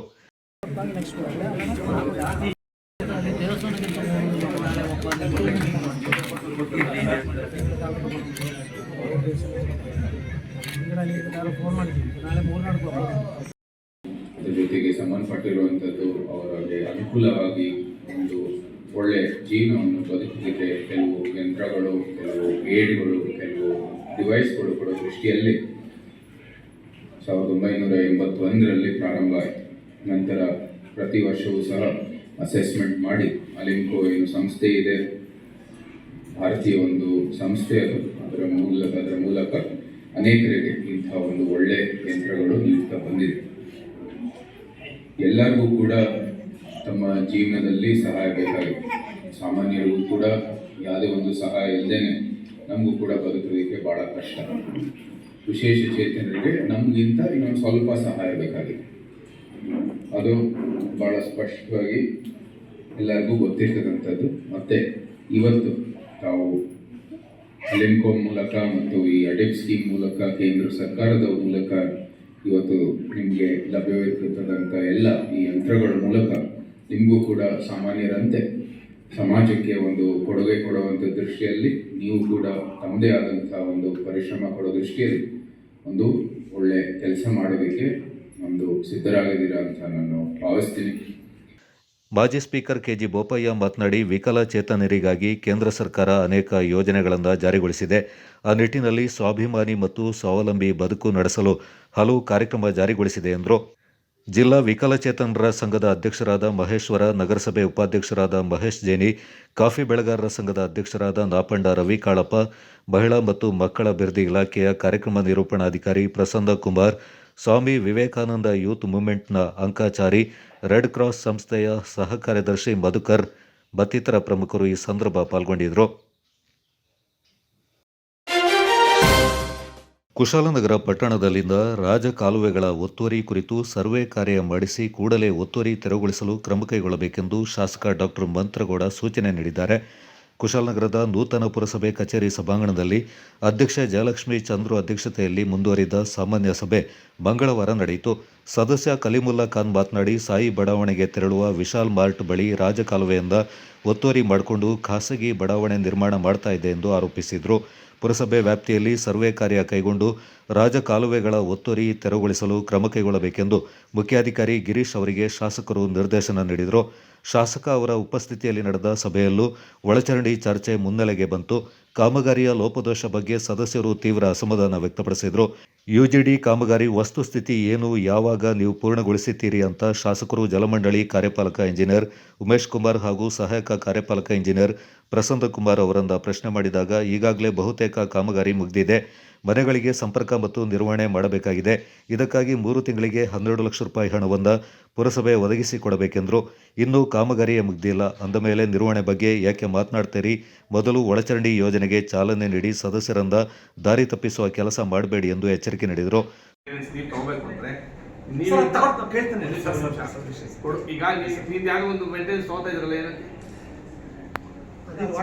ವಾಟರ್ ಸಪ್ಲೈ ತಗೋತಾ ಇದ್ದಾರೆ ಈಗ ಅಲ್ವಾ? ಈಗ ಅದನ್ನ ನಿಮ್ಮ ಇವರಿಂದಾನೇ ಅಗ್ರಿಮೆಂಟ್ ಮಾಡ್ಕೊಟ್ಟಿದಾರ? ಇಲ್ಲ ಸರ್, ಆಗಿಲ್ಲ. ಇಲ್ಲ ಸರ್, ಆಗಿನ ಕಾಲದಲ್ಲಿ ಅವರೇ ಮಾಡ್ತಾರೆ. ಆಮೇಲೆ ಸರ್ ನಮ್ಮಲ್ಲಿ ತಗೊಳ್ಳಿ ವಾಪಸ್ ಅಂತ 5 years O&M ಕೂಡ ಅವರದೇ ಇದೆ ಸರ್. ಅಲ್ಲ, ಇದು STP ನಿಮ್ಮ DPR ಅನ್ನು ಸೇರಿಸಿಕೊಳ್ಳೇ ಇಲ್ಲ. DPR ಮಾಡೋದು ನೀವೇ ಮಾಡಿರೋದು ಸರ್. ಇವಾಗ ನೀವಲ್ಲ, ಅವತ್ತಿನ ಸಂದರ್ಭದಲ್ಲಿ ಯಾರು ಇಂಜಿನಿಯರ್ ರೀಸೆಂಟ್ ಆಗಿ DPR ಸರ್ ಈ ಸಮಸ್ಯೆ ಬಂದು ಸರ್, ಇವನ್ ಏನ್ ಏಜೆನ್ಸಿ ಎಕ್ಸಿಕ್ಯೂಟ್ ಮಾಡ್ತಾರೆ ನಿರ್ವಹಣೆ ಪೂರ್ತಿ ಸೇರಿಸ್ತಾ ಇದೀವಿ ಸರ್. ಇವಾಗ ಹೊಸ DPR ನೀವು ನಿಮಿಷ ಕಂಪ್ಲೀಷನ್ ಮಾಡಿ, ಕಂಪ್ಲೀಷನ್ ನೋ ಇಶ್ಯೂ ಸರ್. ಈಗ ಒಂದು ನಿಮಿಷ, ವಾಟ್ ಇಸ್ ದ ಲೋಡ್? ಈಗ 6000 ಕನೆಕ್ಷನ್ ಗೆ ಎಷ್ಟು MLD ಬರ್ತದೆ ನಿಮಗೆ? ಲೆಸ್ ದೆನ್ 2 MLD ಬರ್ತದೆ ಸರ್. ಲೆಸ್ ದೆನ್ ಅಷ್ಟಕ್ಕೆ ನಿಮ್ಗೆ ಸಾಕಾ ಸರ್? ಏನು ಸಮಸ್ಯೆ ಮತ್ತೆ ಯಾಕೆ ಇನ್ನೊಂದು ಯಾಕೆ ಟೆಂಡರ್ ಮಾಡ್ಸಿದ್ರಿ ಸರ್? ಇದು ನೆಕ್ಸ್ಟ್ 15 years ಗೆ ಅಂತ ನಾವು ಮಾಡ್ಕೊಳ್ತೀವಿ ಸರ್. ಇಂಟರ್ಮೀಡಿಯೇಟ್ ಎಲ್ಲ ಮಾಡಿ. ಎಸ್ ಸರ್, ಅಲ್ಲ, ಫ್ಯೂಚರ್ ಪ್ಲಾನಿಂಗ್ ಇಸ್ ಇಂಪಾರ್ಟೆಂಟ್. ಇದ್ದ ಕಮಿಷನ್ ಮಾಡ್ರಿ first sir. Main road connections ಆಗಿಲ್ಲ ಸರ್. ಈಗ ನಮ್ಮ ಏನು ಅದೇ ಈಗ ಮೇನ್ ರೋಡ್ 2-3 ದೊಡ್ಡ ಏರಿಯಾಗಳು ಆಗಿಲ್ಲ. ಲಿಂಕಿಂಗ್ಸ್ ಅದನ್ನ ನಾನು ಹೇಳ್ತೀನಿ ನೋಡ್ರಿ. ಮೇನ್ ರೋಡ್ ಇದೆಲ್ಲ ಮನೆ ಸಂಪರ್ಕ, ಮನೆ ತನಕ ನಾವು ಹಾಕ್ಬಿಟ್ಟು ಬಿಟ್ಟಿದ್ದೀವಿ. ಡೆಪಾಸಿಟ್ ಕಟ್ಕೊಂಡು ಸರ್ ಅವ್ರು ಲಿಂಕ್ ಮಾಡ್ಕೊಬೇಕು. ಡೆಪಾಸಿಟ್ ಯಾರಿಗೆ ಕಟ್ಟಬೇಕು ಸರ್? ಮುನ್ಸಿಪಾಲಿಟಿ. ಅದಾಯ್ತು ಸರ್. ಅವರು ಡಿಫರೆಂಟ್ ಅವ್ರು ಇದು ಮಾಡಬೇಕು. ಅವರು ಕ್ಯಾಲ್ಕುಲೇಷನ್ಸ್ ಪ್ರಕಾರ ಇವನ್ ಅವ್ರು ಫಿಕ್ಸ್ ಮಾಡ್ತಾರೆ. ವಿಸಿಟೆಡ್ ಇವನ್ ಪ್ರಿಯಪಟ್ಟಣ ಸರ್, ಅವ್ರು ಏನು ಮಾಡ್ತಾರೆ ಅದೇ ಗೈಡ್ಲೈನ್ಸ್ ಅಲ್ಲಿ ಬೇಕಾದ್ರೆ ಮಾಡ್ಕೋಬೋದು sir. It can be varied sir, ಏನು ಸಮಸ್ಯೆ ಇಲ್ಲ. ಬಟ್ ನಾವು ಕನೆಕ್ಷನ್ ಕೊಟ್ಟಾಗ ಸಮಸ್ಯೆ ನೆಟ್ವರ್ಕ್ ಇದಾಗೋದು, ಬ್ಲಾಕ್ ಆಗೋದು ಉದ್ಭವ ಆಗುತ್ತೆ ಸರ್. ಕನೆಕ್ಷನ್ಸ್ HSC ಆಯ್ತು ಸರ್. ಕನೆಕ್ಷನ್ ಕೊಟ್ಟಾಗ 1 day ಇಶ್ಯೂಸ್ ಬರುತ್ತೆ ಸರ್. ಅದು ಫಸ್ಟ್ 3 months ಸಮಸ್ಯೆ ಆಗ್ಬಿಟ್ಟು ಆಮೇಲೆ ಕಂಟಿನ್ಯೂಸ್ ಆಗಿ ಅವರೇ ಮಾಡ್ಕೊಳ್ಬೋದು ಸರ್. ನಾವು ಅದನ್ನ ಕೇಳೋದು ಫಸ್ಟ್ ನೀವು ಕೆಲಸ ಕಂಪ್ಲೀಟ್ ಮಾಡಿ. ಇದಕ್ಕೇನೆ ಏನು ಗೊತ್ತಾ ಸರ್, ಇವೊಂದು HSC ಕಾಂಪೊನೆಂಟ್ ಸೇರಿಸ್ತಾ ಇಲ್ಲ. ಅದಾದ ನಂತರ ಸರ್ ನಾವು ನಮ್ಮ ಇದಾಗಿರ್ಬೋದು, ಇಲ್ಲ ಮಡಿಕೇರಿ ಅಪ್ವಾಗಿರ್ಬೋದು ಸರ್, ಅದರಲ್ಲಿ HSC ಕಾಂಪೊನೆಂಟ್ ಕಂಪ್ಲೀಟ್ ಮಾಡಿದ್ವಿ ಸರ್. ಮನೆ ತನಕ ತಂದುಬಿಟ್ಟು ಲಿಂಕಿಂಗ್ ಮಾತ್ರ ಮುನ್ಸಿಪಾಲ್ಟಿಯಿಂದ ಆನ್ ಡೆಪಾಸಿಷನ್ ಬಟ್ ಮುಗಿಸ್ಕೋಬೇಕು ಸರ್. STP ರೀಸೆಂಟಾಗಿ ಸರ್ 2021 ನಮಗೆ ಸಹಾಯಕ್ಕೆ ಹ್ಯಾಂಡ್ ಓವರ್ ಆಯಿತು ಸರ್. ಅದಾದಮೇಲೆ STP ನಮಗೆ ಗೊತ್ತಿದೆ ಸರ್. ಅದಕ್ಕೆ 5 years ಓವರ್ ಟೈಮ್ ಸೇರ್ಕೊಂಡಿದೆ ಸರ್. ನೆಟ್ವರ್ಕ್ ಹಿಂದೆ ಮಾಡಿಲ್ಲ ಸರ್. 2017ಗೆ ಅವ್ರು ಕಂಪ್ಲೀಟ್ ಮಾಡಿದ್ದಾರೆ ಸರ್. ಈಗ ಏನಾದರೂ HSC ಕನೆಕ್ಷನ್ಸ್ ಕೊಟ್ಟಾಗ ಇಲ್ಲಿ ಸಮಸ್ಯೆ ಕ್ರಿಯೇಟ್ ಆಗುತ್ತೆ ಸರ್. ಯಾಕಂದರೆ 6073 ಕನೆಕ್ಷನ್ಸು ನಾವು ಟೌನಲ್ಲಿ ಮಾಡಿ ಮನೆ ಹತ್ರ ಬಿಟ್ಟು ಸರ್ ಲಿಂಕ್ ಮಾಡ್ಕೋಬೇಕು. ರಿಕ್ವೈರ್ಡ್ ಡೆಪಾಸಿಟ್ ಅಥವಾ ಡಾಕ್ಯುಮೆಂಟೇಷನ್ ಮಾಡ್ಬಿಟ್ಟು ಲಿಂಕ್ ಮಾಡ್ಕೋಬೇಕು ಸರ್. ಮಾಡಿದಾಗ ಸಮಸ್ಯೆ ಕ್ರಿಯೇಟ್ ಆಗಬಾರ್ದು ಅನ್ನೋ ಉದ್ದೇಶ ಸರ್. ಅದಕ್ಕೆ 3 months ಒಳಗಡೆ ನಾವು ಕಂಪ್ಲೀಟ್ ಮಾಡ್ಕೋಬೇಕು. ಅದರಲ್ಲಿ ಏನು ಸಮಸ್ಯೆಗಳು ಬರ್ತವೆ ಇಮಿಡಿಯೇಟ್ ಅಡ್ರೆಸ್ ಮಾಡ್ಬೋದು ಸ್ಪಾಟ್. ಅದೇ ಥರ ಸಮಸ್ಯೆ ಆಗೋದು. ಆಮೇಲೆ ಕಾವೇರಿ ನದಿ ಮೇಲ್ಗೆ 3 ತಿಂಗಳು 1 ವರ್ಷಕ್ಕೆ ಕೊಡ್ತಾರೋ ಅದು ಅವ್ರು ಬಿಟ್ಟು ಸರ್ ಮೇಂಟೆನೆನ್ಸ್ ಅಂದರೆ ಸರ್ ನಾವು ರನ್ ಮಾಡಬೇಕು ಅಂತ ಸರ್ ಈ ಇಶ್ಯೂಸ್ನ ಒಂದು ಕಡೆ ಮಾಡ್ಬಿಟ್ಟು ಕಮಿಷನ್ ಕನ್ಫರ್ಮ್ ಮಾಡ್ಬೋದು. ಅಲ್ಲಪ್ಪ ಕಮಿಷನ್ ಅದಕ್ಕೆ ನಿಮ್ ದುಡ್ಡಿಲ್ವೇನಪ್ಪ ನಿಮ್ಮಲ್ಲಿ ಸರ್ ಅದು ಇನ್ಕ್ಲೂಡ್ ಆಗಿದೆ ಸರ್. STPಗೆ ಏನಾಗಿದೆ ಸರ್? ಒಂದು ನಿಮಿಷ ಉಮೇಶ್. Yes sir. ಈಗ ಒಂದು ಬಿಲ್ಡಿಂಗ್ ಒಂದು ಪ್ರಾಜೆಕ್ಟ್ ಕಂಪ್ಲೀಷನ್ ಮಾಡಬೇಕಾದಾಗ ದ DPR ಮಾಡಬೇಕಾಗಿರೋದು ಕಮಿಷನ್ ಆಗೋ ಗಂಟ ಅಲ್ವಾ? ಕಮಿಷನ್ ಮಾಡಿ ಬಿಡ್ತೀನಿ ಮೊದಲು ಅಷ್ಟೇ. ಕಮಿಷನ್ ಮಾಡಿ ನೀವು ಈ ಥರ ಶಿಫಾರಸು ಹಾಕೋಕ್ಕಾಗಲ್ಲ. ನಾನಂತೂ ಒಪ್ಪೋದಿಲ್ಲ. ನಿಮ್ಮ ಈ ನಿರ್ಣಯಕ್ಕೆ ನಾವು ಇದು ನಾನು ಒಪ್ಪೋದಿಲ್ಲ. ರೀ ನೀವು ಎಕ್ಸಿಕ್ಯೂಷನ್ ಮಾಡಿ, ಟ್ರಯಲ್ ರನ್ ಮಾಡಿ. ಟ್ರಯಲ್ ರನ್ ಕೆಟ್ಟೋದ್ರೆ ಎಕ್ಸ್ಟ್ರಾ ಗ್ರಾಂಟ್ ತರ್ಸಲ್ಲ ಸರ್ಕಾರದಿಂದ. ನೀವು ನಿಮ್ದಲ್ಲೇ ಮಾಡಬೇಕು. ಪಾಪ ಇದರಲ್ಲಿ ಮೊದಲೇ ಒಂದು 2 ಕೋಟಿ ತಲೆ ಮೇಲೆ ಹಾಕೊಂಡವ್ರು ಇದ್ರು ಈ ಬಿಲ್ಡಿಂಗ್ ಎಲ್ಲ. ಯು ಕಾಂಟ್ ಇವ್ರಿಗೆ ಸ್ಕ್ವೀಸ್ ಮಾಡಕ್ ಹೋಗ್ಬೇಡಿ. ನಾನಂತೂ ಒಪ್ಪೋದಿಲ್ಲ. ನೀವು ಕಮಿಷನ್ ಮಾಡಿ, ತೊಂದರೆ ಏನಾದ್ರೆ ಆದ್ರೆ ಎಕ್ಸ್ಟ್ರಾ ಗ್ರಾಂಟ್ ಆ ಸರ್ಕಾರದಿಂದ ಬಿಡಿಸ್ಕೊಡೋದು. ಅಧ್ಯಕ್ಷರೇ, UGD ಕಂಪ್ಲೀಷನ್ ಮಾಡ್ತಾರೆ ಹೇಳಿ. ಇರೋ ಫಂಡಲ್ಲಿ ಇರೋ ದುಡ್ಡಲ್ಲಿ ನಿಮ್ಗೆ ಎಲ್ಲಾನು ದುಡ್ಡು ಗಿದ್ದು ನನಗೆ ಗೊತ್ತಿರಂಗೆ financially there is no problem to complete. Correct ಅಲ್ವಾ? ಈಗ ಮತ್ತೆ ಅದಕ್ಕೆ ಎಷ್ಟು ದಿವಸ ಬೇಕು? ಕಂಪ್ಲೀಟ್ ಮಾಡೋಕ್ಕೆ ನೆಕ್ಸ್ಟ್ ಮಂತ್ ಎಂಟು ಅದನ್ನ ಇಮಿಡಿಯೇಟ್ ಸರ್ ಕ್ಲೋಸ್ ಆಯ್ತು ಸರ್. ಮನೆ ಕಲೆಕ್ಷನ್ ಕೊಡಕ್ಕೆ ಅದಾದ್ಮೇಲೆ ಮನೆ ಕಲೆಕ್ಷನ್ ಕೊಡಕ್ಕೆ ಟೆಸ್ಟ್ ರನ್ ಮಾಡಕ್ಕೆ ಯಾವಾಗ ಒಂದು ಡೆಡ್ಲೈನ್ ಕೊಡ್ರಿ ಸಾಕು ಸರ್. ಮನೆ ಕನೆಕ್ಷನ್ಸ್ ಸರ್ ಅದು ಮುನ್ಸಿಪಾಲಿಟಿ ವತಿಯಿಂದ ನಾವು ಸಪೋರ್ಟ್ ಮಾಡ್ತೀವಿ ಸರ್. ಅವರು ಪಾಂಪ್ಲೆಟ್ ಅಥವಾ ಏನು ಡೆಪಾಸಿಟ್ ಮಾಡ್ಕೊಂಡು ಸರ್ ನಾವು ಮನೆ ಮುಂದೆ ತೊಗೊಂಡೋಗಿ ಬಿಟ್ಟಿದ್ದೀವಿ ಸರ್. ಲಿಂಕ್ ಮಾಡೋದು sir responsibility of individual houses. ಅದು ನಾವು ಇದು ಏನಪ್ಪ ಈಗ ನೋಡಿ ಸದಸ್ಯ DK ತಿಮ್ಮಪ್ಪ ಮಾತನಾಡಿ, ಯೋಜನೆ ಕಾಮಗಾರಿ ಸರಿಯಾಗಿ ಮಾಡಿಲ್ಲ, ಸರ್ಕಾರದ ಹಣ ಪೋಲಾಗಿದೆ. ಈಗ ಆಗಿರುವ ಕಾಮಗಾರಿ ಬಗ್ಗೆ ತನಿಖೆ ನಡೆಸಬೇಕು ಅಂತ ಈ ಹಿಂದೆನೇ ನಿರ್ಣಯ ಕೂಡ ಮಾಡಲಾಗಿದೆ ಎಂದರು. UGD ಬಗ್ಗೆ ಜನರು ವಿಶ್ವಾಸ ಕಳ್ಕೊಂಡಿದ್ದಾರೆ. ಕೋಟ್ಯಾಂತರ ರೂಪಾಯಿ ಅನುದಾನ ಕಾವೇರಿ ನದಿಯಲ್ಲಿ ಹೋಮ ಆಗಬಾರದು. ಮುಂದಿನ ಅಕ್ಟೋಬರ್ ಒಳಗೆ STP ಮತ್ತು ಮನೆಗಳಿಗೆ ಸಂಪರ್ಕ ಕಲ್ಪಿಸುವುದು ಸೇರಿದಂತೆ ಎಲ್ಲ ಕಾಮಗಾರಿಯನ್ನು ಪೂರ್ಣಗೊಳಿಸಿ ಮುಕ್ತಾಯದ ವರದಿ ಸಲ್ಲಿಸುವಂತೆ ಶಾಸಕರು ಸೂಚನೆ ನೀಡಿದರು. ಸದಸ್ಯ ಜಯವರ್ಧನ್ ಶಿವಶಂಕರ್ ಮಾತನಾಡಿ, ಪೌರಕಾರ್ಮಿಕರಿಗೆ ನಿವೇಶನ ಒದಗಿಸುವಂತೆ ಮನವಿ ಮಾಡಿದರು. ಕೊಡಗಿನ ಪ್ರವೇಶ ದ್ವಾರ ಟೋಲ್ಗೇಟ್ ಬಳಿ ಡಿಜಿಟಲ್ ಶೈನ್ ಬೋರ್ಡ್ ಅಳವಡಿಕೆ ಕ್ರಮ ಕೈಗೊಳ್ಳಬೇಕು. ಜೊತೆಗೆ ಪರಿಸರ ಸಂರಕ್ಷಣೆಗೆ ಒತ್ತು ನೀಡುವ ನಿಟ್ಟಿನಲ್ಲಿ 1 ಲೀಟರ್ ಬಾಟಲ್ಗಿಂತ ಕಡಿಮೆ ಬಾಟಲ್ ನಿಷೇಧಕ್ಕೆ ಕ್ರಮ ಕೈಗೊಳ್ಳಬೇಕೆಂದು ಶಾಸಕರು ಸಲಹೆ ನೀಡಿದರು. ಈ ಸಂದರ್ಭ ಪುರಸಭೆ ಉಪಾಧ್ಯಕ್ಷೆ ಪುಟ್ಟಲಕ್ಷ್ಮಿ, ಸ್ಥಾಯಿ ಸಮಿತಿ ಅಧ್ಯಕ್ಷ ಸುರೇಶ್, ಕಂದಾಯ ಅಧಿಕಾರಿ ರಾಮು, ಆರೋಗ್ಯ ಅಧಿಕಾರಿ ಉದಯಕುಮಾರ್, ವಿವಿಧ ಇಲಾಖೆ ಅಧಿಕಾರಿಗಳು ಹಾಗೂ ಸಿಬ್ಬಂದಿಗಳು ಪಾಲ್ಗೊಂಡಿದ್ದರು.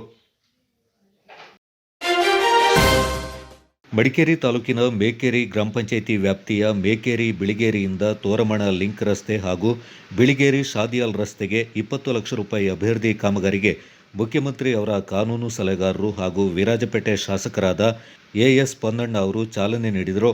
ಹಾಗೆಯೇ ಹಾಕತ್ತೂರು ಗ್ರಾಮ ಪಂಚಾಯಿತಿ ವ್ಯಾಪ್ತಿಯ ಚೂರಿಕಾಡು ರಸ್ತೆಗೆ 15 ಲಕ್ಷ ರೂಪಾಯಿ ವೆಚ್ಚದ ಕಾಮಗಾರಿಗೆ ಚಾಲನೆ ನೀಡಿದರು.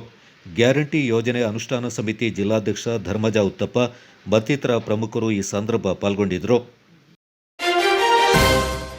ಕೊಡಗು ಜಿಲ್ಲೆಯಲ್ಲಿ ಮತ್ತೆ ಮಳೆ ಚುರುಕುಗೊಂಡಿದ್ದು ವಿವಿಧೆಡೆ ಮರಬಿದ್ದು ಹಾನಿಯಾಗಿದೆ. ಅಧಿಕಾರಿಗಳು ಸ್ಥಳಕ್ಕೆ ಭೇಟಿ ನೀಡಿ ಪರಿಶೀಲನೆ ನಡೆಸಿದ್ದಾರೆ. ಸೋಮವಾರಪೇಟೆ ಹೋಬಳಿ ಗರ್ವಾಲೆ ಗ್ರಾಮದ ಅಂಗನವಾಡಿ ಕೇಂದ್ರದ ಮೇಲೆ ತೀವ್ರ ಮಳೆ ಗಾಳಿಯಿಂದಾಗಿ ಮರಬಿದ್ದ ಪರಿಣಾಮ ಅಂಗನವಾಡಿಯ ಮೇಲ್ಛಾವಣಿ ಹಾನಿಯಾಗಿದ್ದು ಅಧಿಕಾರಿಗಳು ಭೇಟಿ ನೀಡಿ ಪರಿಶೀಲಿಸಿದ್ದಾರೆ. ಕೊಡ್ಲಿಪೇಟೆ ಹೋಬಳಿ ವ್ಯಾಪ್ತಿಯಲ್ಲಿ ಮಳೆಯಿಂದ ಹಾನಿಗೊಳಗಾದ ಮನೆಯನ್ನ ತಹಶೀಲ್ದಾರ್ ಅವರು ಪರಿಶೀಲಿಸಿದರು. ರಸ್ತೆ ದಾಟ್ತಾ ಇದ್ದ ಕಾಡಾನೆಗಳ ಪೈಕಿ ಒಂದರ ಮೇಲೆ ವಿದ್ಯುತ್ ತಂತಿ ಬಿದ್ದು ವಿದ್ಯುತ್ ಸ್ಪರ್ಶಗೊಂಡು ನೆಲಕ್ಕೆ ಬಿದ್ದರೂ ಅದನ್ನು ಅಲ್ಲಿಯೇ ಬಿಟ್ಟು ಹೋಗಲು ಬಯಸದ ಇತರೆ ಆನೆಗಳು ಸೊಂಡಿಲಿನಿಂದ ಮೇಲಕ್ಕೆತ್ತಿ ತಮ್ಮೊಂದಿಗೆ ಕರೆದುಕೊಂಡು ಹೋದ ಅಪರೂಪದ ಘಟನೆ ಇದು. ಸುತ್ತಮುತ್ತಲಿಂದ ತೋಟಗಳಲ್ಲಿ ಬೀಡುಬಿಟ್ಟಿರುವ ಗಜಪಡೆ ಅಂಬತ್ತಿ ಕೊಂಡಂಗೇರಿ ರಸ್ತೆಯಿಂದ ದಾಟ್ತಾ ಇದ್ದ ಸಂದರ್ಭ ಮರವೊಂದು ವಿದ್ಯುತ್ ತಂತಿಯ ಮೇಲೆ ಬಿದ್ದಿದೆ. ಇದರಿಂದ ವಿದ್ಯುತ್ ತಂತಿ ತುಂಡಾಗಿ ರಸ್ತೆ ಹಾಯುತ್ತಿದ್ದ ಆನೆಯೊಂದರ ಮೇಲೆ ತಗಲಾಕಿಕೊಂಡಿದೆ. ವಿದ್ಯುತ್ ಸ್ಪರ್ಶಗೊಂಡ ಆನೆ ಕೆಳಗೆ ಬಿದ್ದಿದೆ. ಇದನ್ನರಿತ ಇತರೆ ಆನೆಗಳು ಕೂಡಲೇ ಅದರ ರಕ್ಷಣೆಗೆ ಧಾವಿಸಿ ಸೊಂಡಿಲಿನಿಂದ ಮೇಲಕ್ಕೆತ್ತಿ ಅದರ ಜೀವ ಉಳಿಸಿವೆ.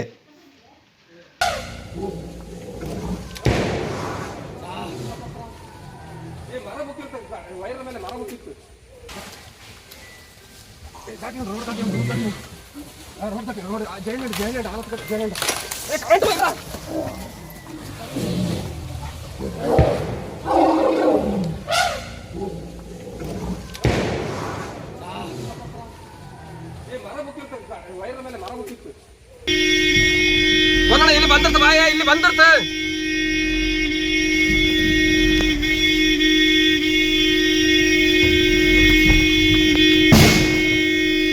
ಇಲ್ಲಿ ಬಂದಿರ್ತಾರ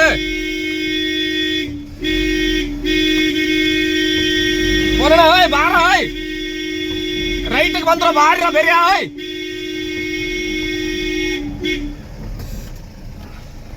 ಬಾರ ಇಲ್ಲ ರೈಟ್ ಬಂದಿರ್ತಲ್ಲ.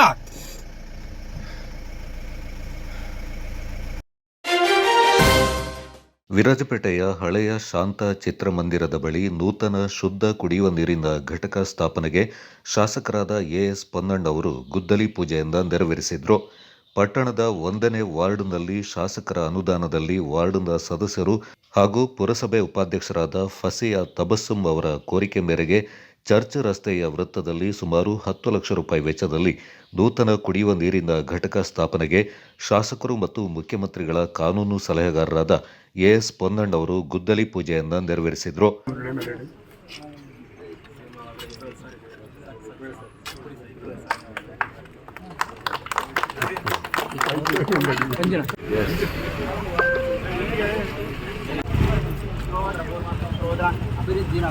ಈ ಸಂದರ್ಭ ಜಿಲ್ಲಾ ಕಾಂಗ್ರೆಸ್ ಅಧ್ಯಕ್ಷ ಧರ್ಮಜ ಉತ್ತಪ್ಪ, ಮಾಜಿ ಎಂಎಲ್ಸಿ ಅರುಣ್ ಮಾಚಯ್ಯ, ಬ್ಲಾಕ್ ಅಧ್ಯಕ್ಷರಾದ ರಂಜಿ ಪೂಣಚ್ಚ, ಪುರಸಭೆ ಮುಖ್ಯಾಧಿಕಾರಿ ನಾಚಪ್ಪ, ಪುರಸಭೆ ಸದಸ್ಯರಾದ ಅಬ್ದುಲ್ ಜಲೀಲ್, ಮೊಹಮ್ಮದ್ ರಾಫಿ, ಜೂನಾ ಸುನೀತಾ, ಸುಭಾಷ್ ಮಹದೇವ, ಪೂರ್ಣಿಮಾ, ರಜನಿಕಾಂತ್, ಪೃಥ್ವಿನಾಥ್, ನಾಮನಿರ್ದೇಶಿತ ಸದಸ್ಯರಾದ ಸಿಬಿ ರವಿ, ಆತಿಫ್ ಮುನ್ನಾ, ಶಬರೀಶ್ ಶೆಟ್ಟಿ, ದಿನೇಶ್, ಜಿಜಿ ಮೋಹನ್, ಸಾಹುಲ್ ಹಮೀದ್ ಸೇರಿದಂತೆ ಕಾಂಗ್ರೆಸ್ ಕಾರ್ಯಕರ್ತರು, ಸ್ಥಳೀಯ ನಿವಾಸಿಗಳು, ಸಂತ ಅನ್ನಮ್ಮ ದೇವಾಲಯದ ಆಡಳಿತ ಮಂಡಳಿಯ ಸದಸ್ಯರು ಹಾಜರಿದ್ದರು.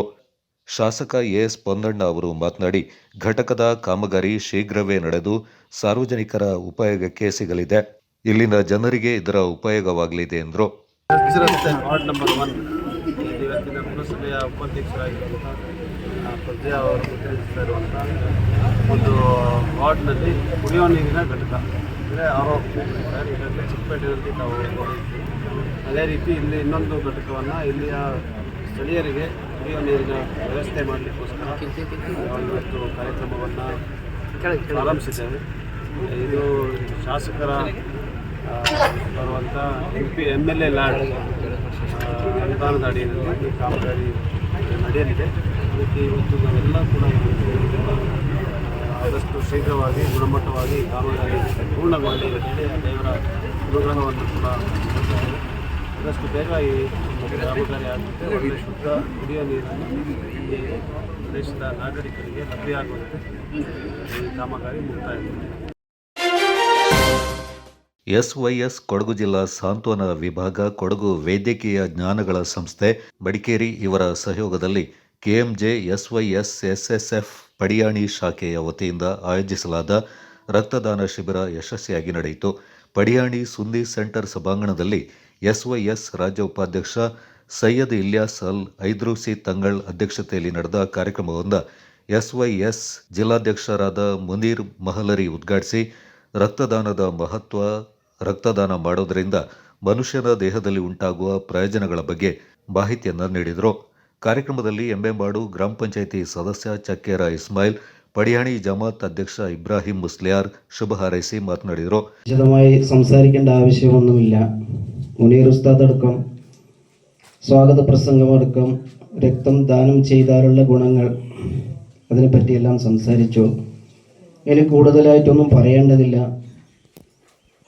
ഇത്തരം പ്രവർത്തനങ്ങൾ അല്ലാഹു നമ്മളിൽ നിന്ന് കബൂൽ ചെയ്യുമാറാവട്ടെ, സ്വീകരിക്കുമാറാവട്ടെ. എല്ലാവിധ മാരക രോഗങ്ങളിൽ അല്ലാഹു നമ്മളെ കാത്തുരക്ഷിക്കുമാറാവട്ടെ.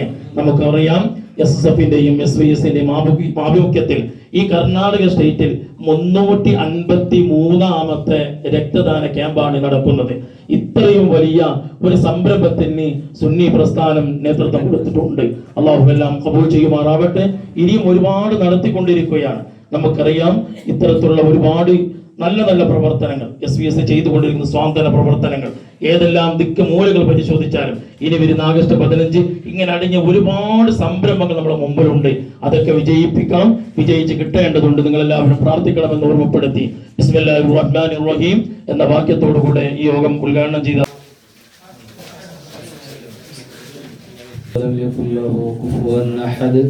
بسم الله الرحمن الرحيم ومن شر غاسق إذا وقب ومن شر النفاثات في العقد ومن شر حاسد إذا حسد بسم الله الرحمن الرحيم الناس من الجنة والناس على آل سيدنا ومولانا محمد.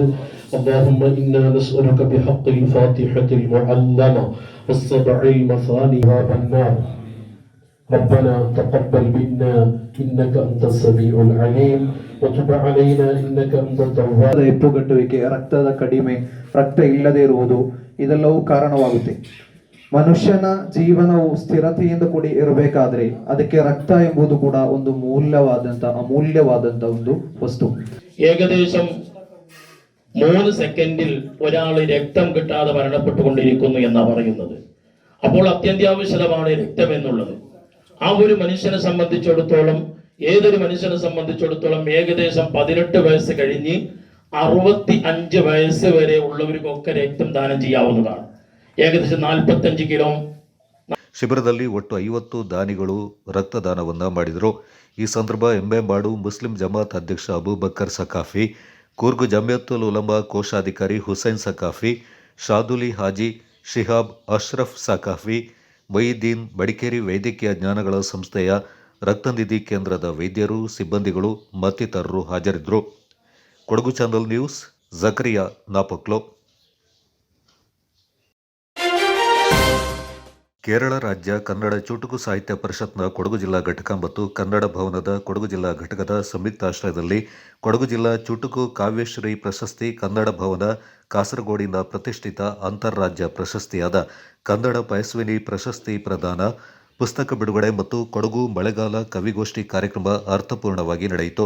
ನಗರದ ಪತ್ರಿಕಾ ಭವನದಲ್ಲಿ ಕೊಡಗು ಕನ್ನಡ ಭವನದ ಅಧ್ಯಕ್ಷ ಬೊಳ್ಳೆಜಿರ ಬಿ ಅಯ್ಯಪ್ಪ ಅವರ ಅಧ್ಯಕ್ಷತೆಯಲ್ಲಿ ನಡೆದ ಕಾರ್ಯಕ್ರಮವನ್ನು ಕೇರಳ ರಾಜ್ಯ ಕನ್ನಡ ಚುಟುಕು ಸಾಹಿತ್ಯ ಪರಿಷತ್ನ ಕೇಂದ್ರ ಸಮಿತಿ ಸ್ಥಾಪಕ ಸಂಚಾಲಕ ಡಾಕ್ಟರ್ ವಾಮನರಾವ್ ಬೇಕಲ್ ಹಾಗೂ ಸಂಧ್ಯಾರಾಣಿ ಟೀಚರ್ ಉದ್ಘಾಟಿಸಿದರು. ಕೊಡವ ಮಕ್ಕಳ ಕೂಟದ 116ನೇ ಪುಸ್ತಕ ಲೇಖಕಿ ಟಿ ವೈಶಾಲಿನಿ ಅವರು ರಚಿಸಿರುವ ಮುಖವಾಡ ಕವನ ಸಂಕಲನ ಕೃತಿಯನ್ನು ಕನ್ನಡ ಭವನದ ಅಧ್ಯಕ್ಷ ಬೊಳ್ಳೆಜಿರ ಬಿ ಅಯ್ಯಪ್ಪ ಅವರು ಬಿಡುಗಡೆ ಮಾಡಿದರು. ಮಡಿಕೇರಿ ಆಕಾಶವಾಣಿಯ ನಿವೃತ್ತ ಉದ್ಘೋಷಕ ಸುಬ್ರಾಯ ಸಂಪಾಜಿ ಅವರ ಅಧ್ಯಕ್ಷತೆಯಲ್ಲಿ ನಡೆದ ಕೊಡಗು ಮಳೆಗಾಲದ ಕವಿಗೋಷ್ಠಿಯಲ್ಲಿ 35ಕ್ಕೂ ಹೆಚ್ಚು ಬರಹಗಾರರು ಕವನ ವಾಚಿಸಿ ಗಮನ ಸೆಳೆದರು. 5ನೆಯ ಚುಟುಕು ಶೀರ್ಷಿಕೆ ಸೈ. ರಕ್ತ ಬಯಸುವ ಮನದ ಮುಂದೆ ಅನುಕಂಪ ಬಿರಿಸದೆ ಗೊಣಗದೆ ಹಿಂದೂಸ್ತಾನದ ಸೈನ್ಯಕ್ಕೆ ಸೈ ಎನ್ನೋಣ. ಧನ್ಯವಾದಗಳು. ಗೊಂಬೆ ತೋಡಿಗೆ ಕಟ್ಟೆ ಕಟ್ಟಿ ಅದರೊಳು ಈಜಾಡಿದ ಮುಳುಗೆದ್ದ ನನ್ನ ನಿಜ ಕೆಸರಿನ ಗೊಂಬೆಯಾಗಿದ್ದ. ಮತ್ಸ್ಯ ತೋಡಿನ ಬಿಲದಲ್ಲಿ ಇಣುಕಿತು ಮತ್ಸ್ಯವು ಹಿಡಿದೆಳೆದ ನನ್ನ ನಿಜ ಒಣಗಿತು ಗಂಟಲು ಜೋಗಿ. 2ನೆಯ ಚುಟುಕು ಶೀರ್ಷಿಕೆ ಜುಮ್ ಎನಿಸಿತು. ಮೈ ಜುಮ್ ಎನಿಸಲಿಲ್ಲ ಕೊರೆಯುವ ಚಳಿ, ಅನಿಸಿತು ಪಹಲ್ಗಾಮ್ನ ಹೀನತೆ. ನಮಗೆಲ್ಲ ಪಾಠ ಕೊಡಬಹುದು ದ್ರೋಹಿಗಳು ಎಲ್ಲೆಲ್ಲೂ ಕಾಟ, ಬೆಳೆಸಿಕೊಳ್ಳುವ ಮನದಲ್ಲೂ ಮೈಯಲ್ಲೂ ತ್ರಾಣ, ಹೆದರಿದರೆ ನಂಬಿದರೆ ಹೋಗುವುದು ಪ್ರಾಣ. ಯೋಧರಿಗೆ ನಮನ, ಗಡಿಯ ಕಾಯುವ ಯೋಧರಿಗೆ ಇದು ನನ್ನ ನಮನ. ಕನ್ನಡತನಕ್ಕೆ ಮಾನ್ಯತೆ ದೊರೆಯದೆ ಮೂಲೆಗುಂಪಾಗಿದ್ದಾರೆ. ಕಾಸರಗೋಡು ಕನ್ನಡದ ಭಾಗವಾಗಿದ್ದರೂ ಸರ್ಕಾರದ ಮೊಂಡುತನಕ್ಕೆ ಸಿಕ್ಕಿ. ಕಾರ್ಯಕ್ರಮದಲ್ಲಿ ಕಿಗ್ಗಾಲು ಎನ್ ಗಿರೀಶ್ ಮೂರ್ನಾಡು, ಮೂಕಳೆರ ಟೈನಿ ಪೂಣಚ್ಚ ಪೊನ್ನಂಪೇಟೆ, ಪಂದ್ಯಂಡ ರೇಣುಕಾ ಸೋಮಯ್ಯ ಹೊಸೂರು ಅಂಬತ್ತಿ, ಅಪರ್ಣಾ ಹುಲಿತಾಳ, ಅಯ್ಯನೆರವಂಡ, ಪ್ರಿತುನ್ ಪೂವಣ್ಣ ಅವರಿಗೆ ಕೊಡಗು ಜಿಲ್ಲಾ ಚುಟುಕು ಕಾವ್ಯಶ್ರೀ ಪ್ರಶಸ್ತಿ ನೀಡಿ ಗೌರವಿಸಲಾಯಿತು. ಕನ್ನಡ ಭವನ ಕಾಸರಗೋಡಿನ ಪ್ರತಿಷ್ಠಿತ ಅಂತಾರಾಜ್ಯ ಪ್ರಶಸ್ತಿಯಾದ ಕನ್ನಡ ಪಯಸ್ವಿನಿ ಪ್ರಶಸ್ತಿಯಿಂದ ಕವಯತ್ರಿ, ಲೇಖಕಿ ಸ್ಮಿತಾ ಅಮೃತರಾಜ್, ಆಕಾಶವಾಣಿ ನಿವೃತ್ತ ಉದ್ಘೋಷಕ Subraya Sampaje, speech and implant clinic India ಮತ್ತು ಬರ್ಕರ post MD Cyrus Thomas Alexander ಅವರಿಗೆ ನೀಡಿ ಗೌರವಿಸಲಾಯಿತು. ಉದ್ಘಾಟನಾ ಕಾರ್ಯಕ್ರಮದಲ್ಲಿ ಪಾಲ್ಗೊಂಡು ಮಾತನಾಡಿದ ಸುಬ್ರಾಯ ಸಂಪಾಜೆ, ಎಲ್ಲರಿಂದ ಬೆಸೆಯುವ ದೊಡ್ಡ ಶಕ್ತಿ ಸಾಹಿತ್ಯಕ್ಕಿದೆ. ಜಡಿಮಳೆಯ ನಡುವೆಯೂ ಹೆಚ್ಚಿನ ಸಂಖ್ಯೆಯ ಬರಹಗಾರರು ಹಾಗೂ ಸಾಹಿತ್ಯ ಅಭಿಮಾನಿಗಳು ಪಾಲ್ಗೊಂಡಿರುವುದು ಶ್ಲಾಘನೀಯವೆಂದರು. ಕರೆದಿದ್ದಾರೆ, ಆದರೆ ದಿಢೀರಾಗಿ ಹೀಗೆ ಮಾತಾಡಲಿಕ್ಕೆ ಹೇಳ್ತಾರೆ ಅಂತ ನನಗೆ ಗೊತ್ತಿರಲಿಲ್ಲ. ಆದರೂ ಬಂದ ತತ್ಕ್ಷಣ ನನಗೆ ಆದಂಥ ಬಹಳ ದೊಡ್ಡ ಆಶ್ಚರ್ಯವನ್ನು ಬಳ್ಳಾಜಿರ ಅಯ್ಯಪ್ಪ ಅವರಲ್ಲಿ ಹಾಗೆ ಸ್ಮಿತಾಕ್ ಅವರಲ್ಲಿ ನಾನು ಹಂಚ್ಕೊಂಡೆ. ಈ ಮಳೆಗೆ, ಈ ಚಳಿಗೆ ಎಂಥ ಆಶ್ಚರ್ಯ, ಈ ಸಭಾಂಗಣ ತುಂಬುವಷ್ಟು ಜನ ಸೇರಿದಾರಲ್ಲ, ಯಾವ ಸಂತೋಷಕ್ಕೆ. ಈಗ ನೋಡಿ, ಪ್ರತಿಯೊಬ್ಬರಿಗೂ ಅವರವ್ರದ್ದೇ ತಾಪತ್ರಯಗಳು, ಚಿಂತೆ ಒಂದೆರಡಲ್ಲ, ಹೊತ್ತಾನೆ. ಯಾರಾದರೂ ತಲೆ ಬಿಸಿಲ್ಲದವರು ಇದ್ದಾರಾ?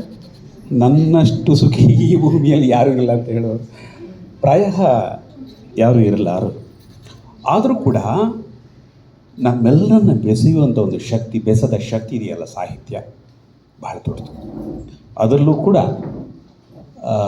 ಕಾಸರಗೋಡು ಮತ್ತು ಕರ್ನಾಟಕದ ಈ ಎರಡೂ ಘಟಕಗಳು ಸೇರಿ, ನಮ್ಮ ಕೊಡಗಿನ ಈ ಎರಡು ಘಟಕಗಳು ಸೇರಿ ಈ ಒಂದು ಕಾರ್ಯಕ್ರಮವನ್ನು ಆಯೋಜನೆ ಮಾಡಿದ್ದಕ್ಕಾಗಿ ಸಂಬಂಧಪಟ್ಟ ಎಲ್ಲ ಗಣ್ಯರಿಗೂ ಕೂಡ ವಿಶೇಷವಾದಂತಹ ಒಂದು ಕೃತಜ್ಞತೆಯನ್ನು ಈ ಸಂದರ್ಭದಲ್ಲಿ ಹೇಳ್ತಾ ಇದ್ದೇನೆ. ಕೇರಳ ಕನ್ನಡ ರಾಜ್ಯ ಚುಟುಕು ಸಾಹಿತ್ಯ ಪರಿಷತ್ನ ಕೇಂದ್ರ ಸಮಿತಿ ಸ್ಥಾಪಕ ಸಂಚಾಲಕ ಡಾಕ್ಟರ್ ವಾಮನ್ ರಾವ್ ಬೇಕಲ್ ಅವರು ಮಾತನಾಡಿ, ಯುವ ಮನಸ್ಸುಗಳಲ್ಲಿ ಮಾತೃಭಾಷೆ ಕನ್ನಡವನ್ನು ಗಟ್ಟಿಗೊಳಿಸುವುದೇ ಸಂಘಟನೆಯ ಉದ್ದೇಶವಾಗಿದೆ ಎಂದರು. ಕನ್ನಡ ಭವನ ಕಾಸರಗೋಡು ಕನ್ನಡ ಭವನ ಮತ್ತು ಗ್ರಂಥಾಲಯ 2001ರಲ್ಲಿ ನಾನು ಸ್ಥಾಪಿಸಿದ ಸಂಸ್ಥೆ. ಆ ಸಂಸ್ಥೆಯ ಮುಖಾಂತರ ಕಳೆದ 24 ವರ್ಷಗಳ ಕಾಲ ನಿರಂತರ ಕಾರ್ಯಕ್ರಮಗಳನ್ನು ಹಮ್ಮಿಕೊಳ್ಳುತ್ತಾ ಒಂದು ನಿಗಮನಕ್ಕೆ ತಲುಪಿದ ನಾವು ನುರಿತವರ, ಕಲಿತವರ, ವಿದ್ವಾಂಸರ, ಹಿರಿಯರ ಜೊತೆಗೆ ಅವರನ್ನು ಮುಂದೆ ನಿಲ್ಲಿಸಿ ಕಾರ್ಯಕ್ರಮವನ್ನು ಅಳವಡಿಸುವುದು ಎಷ್ಟು ಸೂಕ್ತವೋ, ಎಷ್ಟು ಪರಿಣಾಮಕಾರಿಯೋ ಅದರ ಮುಂದೆ ಯುವ ತಲೆಮಾರನ್ನು ಕನ್ನಡದ ಕಡೆಗೆ ಸೆಳೆಯದಿದ್ದರೆ ಈ ಪ್ರಕ್ರಿಯೆಗೆ ಉಳಿಗಾಲವಿಲ್ಲ. ಕಾರ್ಯಕ್ರಮದ ಅಧ್ಯಕ್ಷತೆ ವಹಿಸಿ ಮಾತನಾಡಿದ ಬಳ್ಳಾಜಿರ ಬಿ ಅಯ್ಯಪ್ಪ ಅವರು, ಕನ್ನಡ ಭಾಷೆ ಮತ್ತು ಸಾಹಿತ್ಯವನ್ನು ಉಳಿಸಿ ಬೆಳೆಸಲು ಕೇಂದ್ರ ಸಮಿತಿ ಸ್ಥಾಪಕ ಸಂಚಾಲಕ ಡಾಕ್ಟರ್ ವಾಮನ್ ರಾವ್ ಬೇಕಲ್ ಅವರು ನೀಡ್ತಾ ಇರುವ ಕೊಡುಗೆ ಅಪಾರವಾಗಿದೆ ಎಂದರು. ಈ ಕಾರ್ಯಕ್ರಮಕ್ಕೆ ಸಹಾಯ ಮಾಡಿದವರಿಗೂ ಸಹ ನಾನು ಕೃತಜ್ಞತೆಯನ್ನು ಸಲ್ಲಿಸ್ತಾ ಇದ್ದೀನಿ. ಇಲ್ಲಿ ಈ ಕಾರ್ಯಕ್ರಮವನ್ನು ಯಶಸ್ವಿಗೊಳಿಸಲು ವಾಮನ್ ರಾವ್ ಅವರು ತುಂಬ ಕಾಸರಗೋಡಲ್ಲಿ ಇದ್ದರೂ ಸಹ ಅವರು ತುಂಬ ಅಲ್ಲಿ ಕೂತ್ಕೊಂಡು ಎಲ್ಲವನ್ನು ಸಹ ನಮಗೆ ಸಹಕಾರವನ್ನು ನೀಡ್ತಾ ಇದ್ದಾರೆ. ಏಕೆಂತಂದರೆ ಕನ್ನಡವನ್ನು ಬೆಳೆಸುವ ಉದ್ದೇಶದಿಂದ ಅವರು ಕಾಸರಗೋಡಿನಿಂದ ಇಲ್ಲಿ ಬಂದು ಎಲ್ಲ ಜಿಲ್ಲೆಗಳಲ್ಲಿ ಸಹ ಒಂದೊಂದು ಘಟಕಗಳನ್ನು ತೆರೆದು ಎಲ್ಲ ಕವಿಗಳಿಗೂ ಸಹ ಒಂದು ಅವಕಾಶವನ್ನು ಮಾಡಿಕೊಡ್ತಾ ಇದ್ದಾರೆ.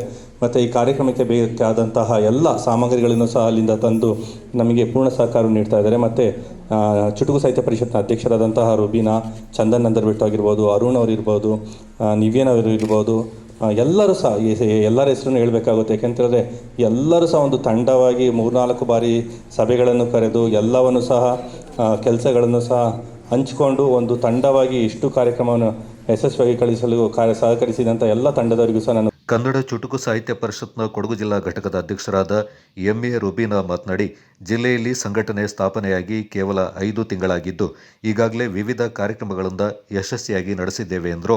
ವಹಿಸಲಾಗಿದೆ. ಹಾಗೆ ನಿನ್ನೆ ಕೂಡ ಏನು ಕೇಂದ್ರ ಸಾಹಿತ್ಯ ಅಕಾಡೆಮಿಯ ವತಿಯಿಂದ ಬಾಲ ಸಾಹಿತ್ಯ ಪ್ರಶಸ್ತಿಯನ್ನು ಪಡೆಯಲಿರುವಂತಹ ಮೂಕೋಳಂಡ ನಿತಿನ್ ಕುಶಾಲಪ್ಪ ಅವರನ್ನು ಕೂಡ ಗುರುತಿಸಿ ನಾವು ಗೌರವಿಸಿ ಸನ್ಮಾನಿಸಿದ್ದೀವಿ. ಮತ್ತು ಮುಂದಿನ ಕಾರ್ಯಕ್ರಮವಾಗಿ ಇವತ್ತು ನಿಮ್ಮ ಮುಂದೆ ನಾವು ಮಾಡ್ತಾ ಇದ್ದೀವಿ ಕವಿಗೋಷ್ಠಿ ಕಾರ್ಯಕ್ರಮ, ಪ್ರಶಸ್ತಿ ಪ್ರದಾನ ಕಾರ್ಯಕ್ರಮ. ಹಾಗೆ ಮುಂದಿನ ದಿನಗಳಲ್ಲಿ ನಾವು ಈ ಎರಡು ಘಟಕದವರು ಸೇರಿ ಗ್ರಾಮೀಣ ಭಾಗಗಳಲ್ಲಿ ತಾಲೂಕುವಾರು ನಾವು ಕಾರ್ಯಕ್ರಮಗಳನ್ನು ಹಮ್ಮಿಕೊಳ್ಳುವ ಒಂದು ಯೋಜನೆಯನ್ನು ಹಾಕ್ಕೊಂಡಿದ್ದೀವಿ. ಹಾಗೆ ಹೆಚ್ಚಿನದಾಗಿ ನಾವು ಸರ್ಕಾರಿ ಶಾಲೆಗಳನ್ನು ಗುರುತಿಸಿ ಅಲ್ಲಿ ಕಾರ್ಯಕ್ರಮವನ್ನು ಮಾಡುತ್ತಾ ಯುವ ಪೀಳಿಗೆಗೆ ಕನ್ನಡದ ಬಗ್ಗೆ, ಸಾಹಿತ್ಯದ ಬಗ್ಗೆ ಅರಿವನ್ನು ಮೂಡಿಸುವ ಒಂದು ಕಾರ್ಯಕ್ರಮವನ್ನು ಮಾಡಬೇಕು ಅಂತ ತೀರ್ಮಾನ ಮಾಡಿದ್ದೀವಿ. ಪ್ರಕಾರಗಳಿವೆ, ಅದರಲ್ಲಿ ಚುಟುಕು ಕೂಡ ಒಂದು. ಅಂದರೆ ತುಂಬ ಕೆಲವೇ ಪದಗಳಲ್ಲಿ, ಕೆಲವೇ ಸಾಲುಗಳಲ್ಲಿ ಒಂದು ಘನವಾದದ್ದನ್ನು ಹೇಳುವಂಥದ್ದು ಚುಟುಕಿನ ಲಕ್ಷಣ. ಕಿರಿದುದರಲ್ಲಿ ಪಿರಿದರ್ಥ ಅಂತ ಹೇಳ್ತೇವಲ್ಲ, ಹಾಗೆ ನಮ್ಮ ಕವಿ ದಿನಕರ ದೇಸಾಯಿಯವರು ಚುಟುಕಿಗೊಂದು ಗಟ್ಟಿಯಾದಂತಹ ಚೌಕಟ್ಟನ್ನು ಹಾಕಿಕೊಟ್ಟವರು. ನಂತರ ಅವರಿಂದ ಪ್ರೇರೇಪಿತರಾಗಿ ಸಾಕಷ್ಟು ಜನ ಕವಿಗಳು, ಚುಟುಕು ಕವಿಗಳು ಹುಟ್ಟಿಕೊಂಡ್ರು. ಅಂದರೆ ನಮ್ಮ ಸಮಾಜದಲ್ಲಿ ನಡೀತಾ ಇರುವಂತಹ ಅನೇಕ ಸಂಗತಿಗಳನ್ನು ಒಂದು ವ್ಯಂಗ್ಯವಾಗಿ ಅಥವಾ ಹಾಸ್ಯಭರಿತವಾಗಿ, ವಿಡಂಬನಾತ್ಮಕವಾಗಿ ಹೇಳಲಿಕ್ಕೆ ಒಂದು ಚುಟುಕು ಸಶಕ್ತ ಮಾಧ್ಯಮ ಅಂತ ಅನ್ನಿಸಿತು. ನಮಗೆಲ್ಲ ಈಗ ಗೊತ್ತೇ ಇದೆ, CPK ಅವರ ಕವಿತೆಗಳನ್ನು ಮತ್ತು ದುಂಡಿರಾಜ್ರವರ ಕವಿತೆಗಳನ್ನು ಗಮನಿಸಿದಾಗ ನಮಗೆ ಚುಟುಕು ಕಾವ್ಯದ ಶಕ್ತಿ ಏನು ಅಂತ ಹೇಳುವಂಥದ್ದು ನಮ್ಗೆ ಅರ್ಥ ಆಗ್ತದೆ. ಕೊಡಗು ಕನ್ನಡ ಭವನ ಕೋಶಾಧಿಕಾರಿ ವಿನೋದ್ ಕುಡ್ತೇಕರ್, ಕಾರ್ಯದರ್ಶಿ ವಸಂತ್ ಕೆರೆಮನೆ, ಕನ್ನಡ ಚುಟುಕು ಸಾಹಿತ್ಯ ಪರಿಷತ್ ಕಾಸರಗೋಡು ಜಿಲ್ಲಾ ಘಟಕದ ಅಧ್ಯಕ್ಷ ವಿರಾಜ್ ಅಡೂರು ಮತ್ತಿತರ ಪ್ರಮುಖರು ಈ ಸಂದರ್ಭ ಹಾಜರಿದ್ದರು. 26ನೇ ವರ್ಷದ ಕಾರ್ಗಿಲ್ ವಿಜಯದ ದಿವಸದ ಅಂಗವಾಗಿ ವೀರ ಯೋಧರ ಸ್ಮರಣಾರ್ಥ 1999ರ ಕಾರ್ಗಿಲ್ ಯುದ್ಧದ ಸಮಯದಲ್ಲಿ ಬಂಡಿನ ವೀರಪುತ್ರರು ಮಾಡಿದ ಅತ್ಯುನ್ನತ ತ್ಯಾಗಗಳನ್ನು ಗೌರವಿಸಲು ಮತ್ತು ಸ್ಮರಿಸಲು ಭಾರತೀಯ ಸೇನೆಯು ಘರ್ ಘರ್ ಶೌರ್ಯ ಸನ್ಮಾನ್ ವಿಶೇಷ ಸಂಪರ್ಕ ಕಾರ್ಯಕ್ರಮವನ್ನು ಆಯೋಜಿಸಿದೆ. ಆ ಮೂಲಕ ಕುಟುಂಬವನ್ನು ಗೌರವಿಸಿ ನಿಮ್ಮೊಂದಿಗೆ ಭಾರತೀಯ ಸೇನೆ ಸದಾ ಇರುತ್ತದೆ ಎಂಬ ಸಂದೇಶವನ್ನು ಸಾರುವ ಮೂಲಕ ಸೇನೆ ವತಿಯಿಂದ ಸ್ಮರಣಿಕೆ ಮತ್ತು ಕೃತಜ್ಞತಾ ಪತ್ರವನ್ನು ಪ್ರದಾನ ಮಾಡುವ ಕಾರ್ಯಕ್ರಮ ವಿರಾಜಪೇಟೆ ತಾಲೂಕಿನ ಮೈತಾಡಿ ಗ್ರಾಮದಲ್ಲಿ ನಡೆಯಿತು. ಪ್ರಸ್ತುತ ವರ್ಷ ಕೊಡಗು ಜಿಲ್ಲೆಯಲ್ಲಿ ಸುರಿದ ಅತಿವೃಷ್ಟಿಯಿಂದ ಮುಂದಿನ ದಿನಗಳಲ್ಲಿ ಕಾಫಿ ಕ್ಷೇತ್ರ ಸಂಕಷ್ಟಕ್ಕೆ ಸಿಲುಕುವ ಸಾಧ್ಯತೆಗಳಿರೋದ್ರಿಂದ ಸರ್ಕಾರ ಹಾಗೂ ಕಾಫಿ ಮಂಡಳಿ ಬೆಳೆಗಾರರ ನೆರವಿಗೆ ಬರಬೇಕೆಂದು ಶಾಸಕ ಡಾಕ್ಟರ್ ಮಂತ್ರಗೌಡ ಅವರ ನೇತೃತ್ವದ ಬೆಳೆಗಾರರ ನಿಯೋಗ ಕಾಫಿ ಮಂಡಳಿ ಅಧ್ಯಕ್ಷ MG ದಿನೇಶ್ ಅವರಿಗೆ ಮನವಿ ಸಲ್ಲಿಸಿದೆ. ಸೋಮವಾರಪೇಟೆಗೆ ಆಗಮಿಸಿದ ಕಾಫಿ ಮಂಡಳಿ ಅಧ್ಯಕ್ಷ MG ದಿನೇಶ್ ಅವರನ್ನ ಭೇಟಿಯಾದ ಪ್ರಮುಖರು ಇತ್ತೀಚಿನ ದಿನಗಳಲ್ಲಿ ಕೊಡಗಿನ ಕಾಫಿ ಬೆಳೆಗಾರರು ಅನುಭವಿಸ್ತಾ ಇರುವ ಕಷ್ಟ ನಷ್ಟಗಳ ಕುರಿತು ವಿವರಿಸಿದರು. ಅತಿ ಹೆಚ್ಚು ಕಾಫಿ ಬೆಳೆಯುವ ಪ್ರದೇಶಗಳಲ್ಲಿ ಜನವರಿಯಿಂದ ಜೂನ್ ಅಂತ್ಯಕ್ಕೆ 70ರಿಂದ 100 ಇಂಚಿನಷ್ಟು ಮಳೆಯಾಗಿದೆ. ಅತಿಯಾದ ಮಳೆಯಿಂದಾಗಿ ಸಕಾಲದಲ್ಲಿ ಕೃಷಿ ಚಟುವಟಿಕೆ ನಡೆಸಲು ಮತ್ತು ಮುಂಜಾಗ್ರತಾ ಕ್ರಮಗಳನ್ನು ಕೈಗೊಳ್ಳಲು ಸಾಧ್ಯವಾಗಿಲ್ಲ. ಇನ್ನು 3 ತಿಂಗಳ ಕಾಲ ಜಿಲ್ಲೆಯಲ್ಲಿ ಹೆಚ್ಚಿನ ಮಳೆಯಾಗೋದರಿಂದ ಕಾಫಿ ಕೃಷಿಗೆ ಕೊಳೆ ರೋಗ ಎದುರಾಗುವ ಸಾಧ್ಯತೆ ಇದೆ. ಇದರಿಂದ ಮುಂದಿನ ವರ್ಷ ನಿರೀಕ್ಷೆ ಮಾಡಿದಷ್ಟು ಕಾಫಿ ಫಸಲು ಕೈ ಸೇರುವುದು ಅಸಾಧ್ಯವಾಗಿದೆ. ಆದ್ದರಿಂದ ಸರ್ಕಾರ ಮತ್ತು ಕಾಫಿ ಮಂಡಳಿ ಕಾಫಿ ಕ್ಷೇತ್ರದ ಮೇಲಾಗ್ತಾ ಇರುವ ದುಷ್ಪರಿಣಾಮಗಳ ಕುರಿತು ಈಗಿನಿಂದಲೇ ಅಧ್ಯಯನ ನಡೆಸಿ ಬೆಳೆಗಾರರಿಗೆ ಸೂಕ್ತ ಪರಿಹಾರ ಒದಗಿಸಲು ಕ್ರಮ ಕೈಗೊಳ್ಳಬೇಕೆಂದು ಕೊಡಗು ಪ್ಲಾಂಟರ್ಸ್ ಅಸೋಸಿಯೇಷನ್ದ ಪದಾಧಿಕಾರಿಗಳು ಹಾಗೂ ವಿವಿಧ ಭಾಗಗಳ ಬೆಳೆಗಾರರು ಮನವಿ ಮಾಡಿದರು. ಕಾಫಿ ಬೆಳೆಗಾರರ ಸಂಕಷ್ಟದ ಕುರಿತು ಶಾಸಕ ಡಾಕ್ಟರ್ ಮಂತ್ರಗೌಡ ಅವರು ಕಾಫಿ ಮಂಡಳಿ ಅಧ್ಯಕ್ಷ MG ದಿನೇಶ್ ಅವರಿಗೆ ಮನವರಿಕೆ ಮಾಡಿಕೊಟ್ಟರು. ಈ ಸಂದರ್ಭ ಕೊಡಗು ಪ್ಲಾಂಟರ್ಸ್ ಅಸೋಸಿಯೇಷನ್ ಅಧ್ಯಕ್ಷ ನಂದಾ ಬೆಳ್ಯಪ್ಪ, ಕಾರ್ಯದರ್ಶಿ CK ಬೆಳ್ಯಪ್ಪ, ಕಾರ್ಯಕಾರಿಣಿ ಸಮಿತಿ ಸದಸ್ಯ ವಿಶ್ವನಾಥ್ KK, ಕಾಫಿ ಮಂಡಳಿ ಮಾಜಿ ಉಪಾಧ್ಯಕ್ಷ ಬೋಸ್ ಮಂದಣ್ಣ, ಗೌಡಹಳ್ಳಿ ಕೃಷಿ ಪತ್ತಿನ ಸಹಕಾರ ಸಂಘದ ಅಧ್ಯಕ್ಷ SP ಭರತ್ ಕುಮಾರ್, ಕೊಡಗು ಜಿಲ್ಲಾ ಒಕ್ಕಲಿಗರ ಸಂಘದ ಅಧ್ಯಕ್ಷ SM ಚಂಗಪ್ಪ, PLD ಬ್ಯಾಂಕ್ ಅಧ್ಯಕ್ಷ BB ಸತೀಶ್, ವಕೀಲ B ದೀಪಕ್, ಕಾಫಿ ಬೆಳೆಗಾರರಾದ AR Muttanna, KM Lokesh, NB Ganapati ಮತ್ತಿತರರು ಹಾಜರಿದ್ದರು. ಮಡಿಕೇರಿ ತಾಲೂಕು ಬಂಟರ ಸಂಘದ ವತಿಯಿಂದ 2023-24 ಮತ್ತು 24-25ನೇ ಸಾಲಿನಲ್ಲಿ SSLC ಮತ್ತು PUCಯಲ್ಲಿ 90%ಕ್ಕಿಂತ ಹೆಚ್ಚಿನ ಅಂಕ ಪಡೆದ ಬಂಟ ಸಮೂಹದ ವಿದ್ಯಾರ್ಥಿಗಳಿಗೆ ಪ್ರತಿಭಾ ಪುರಸ್ಕಾರ ಮಾಡಲಾಗ್ತಾ ಇದ್ದು, ಆಸಕ್ತ ಅರ್ಹ ವಿದ್ಯಾರ್ಥಿಗಳು ಅರ್ಜಿಗಳನ್ನು ಸಲ್ಲಿಸಬಹುದೆಂದು ಸಂಘದ ತಾಲೂಕು ಪ್ರಧಾನ ಕಾರ್ಯದರ್ಶಿ ಚಂದ್ರಶೇಖರ್ ರೈ ತಿಳಿಸಿದ್ದಾರೆ. ಸುದ್ದಿಗೋಷ್ಠಿಯಲ್ಲಿ ಈ ಕುರಿತು ಮಾಹಿತಿ ನೀಡಿದ ಅವರು, ಕೊಡಗು ಜಿಲ್ಲಾ ಬಂಟರ ಸಂಘದಿಂದ ನಡೆಸಲಾಗ್ತಾ ಇದ್ದ ವಿದ್ಯಾರ್ಥಿಗಳ ಪ್ರತಿಭಾ ಪುರಸ್ಕಾರವನ್ನು ಈ ಸಾಲಿನಿಂದ ಮಡಿಕೇರಿ ತಾಲೂಕು ಬಂಟರ ಸಂಘ ನಡೆಸಲಿದೆ. ಈ ಪ್ರತಿಭಾ ಪುರಸ್ಕಾರಕ್ಕೆ ಜಿಲ್ಲಾ ವ್ಯಾಪ್ತಿಯಲ್ಲಿನ ಬಂಟ ಸಮೂಹದ ವಿದ್ಯಾರ್ಥಿಗಳು ಅರ್ಜಿಗಳನ್ನು ಸಲ್ಲಿಸಬಹುದೆಂದರು. ಆಸಕ್ತ ಅರ್ಹ ವಿದ್ಯಾರ್ಥಿಗಳು ತಮ್ಮ ಭಾವಚಿತ್ರ, ಅಂಕಪಟ್ಟಿಯ ನಕಲು, ದೂರವಾಣಿ ಸಂಖ್ಯೆ, ಪೋಷಕರ ಆಧಾರ್ ಕಾರ್ಡ್ನೊಂದಿಗೆ ಜುಲೈ 30ರ ಒಳಗಾಗಿ ಅರ್ಜಿಗಳನ್ನು ಸಲ್ಲಿಸಬಹುದೆಂದರು.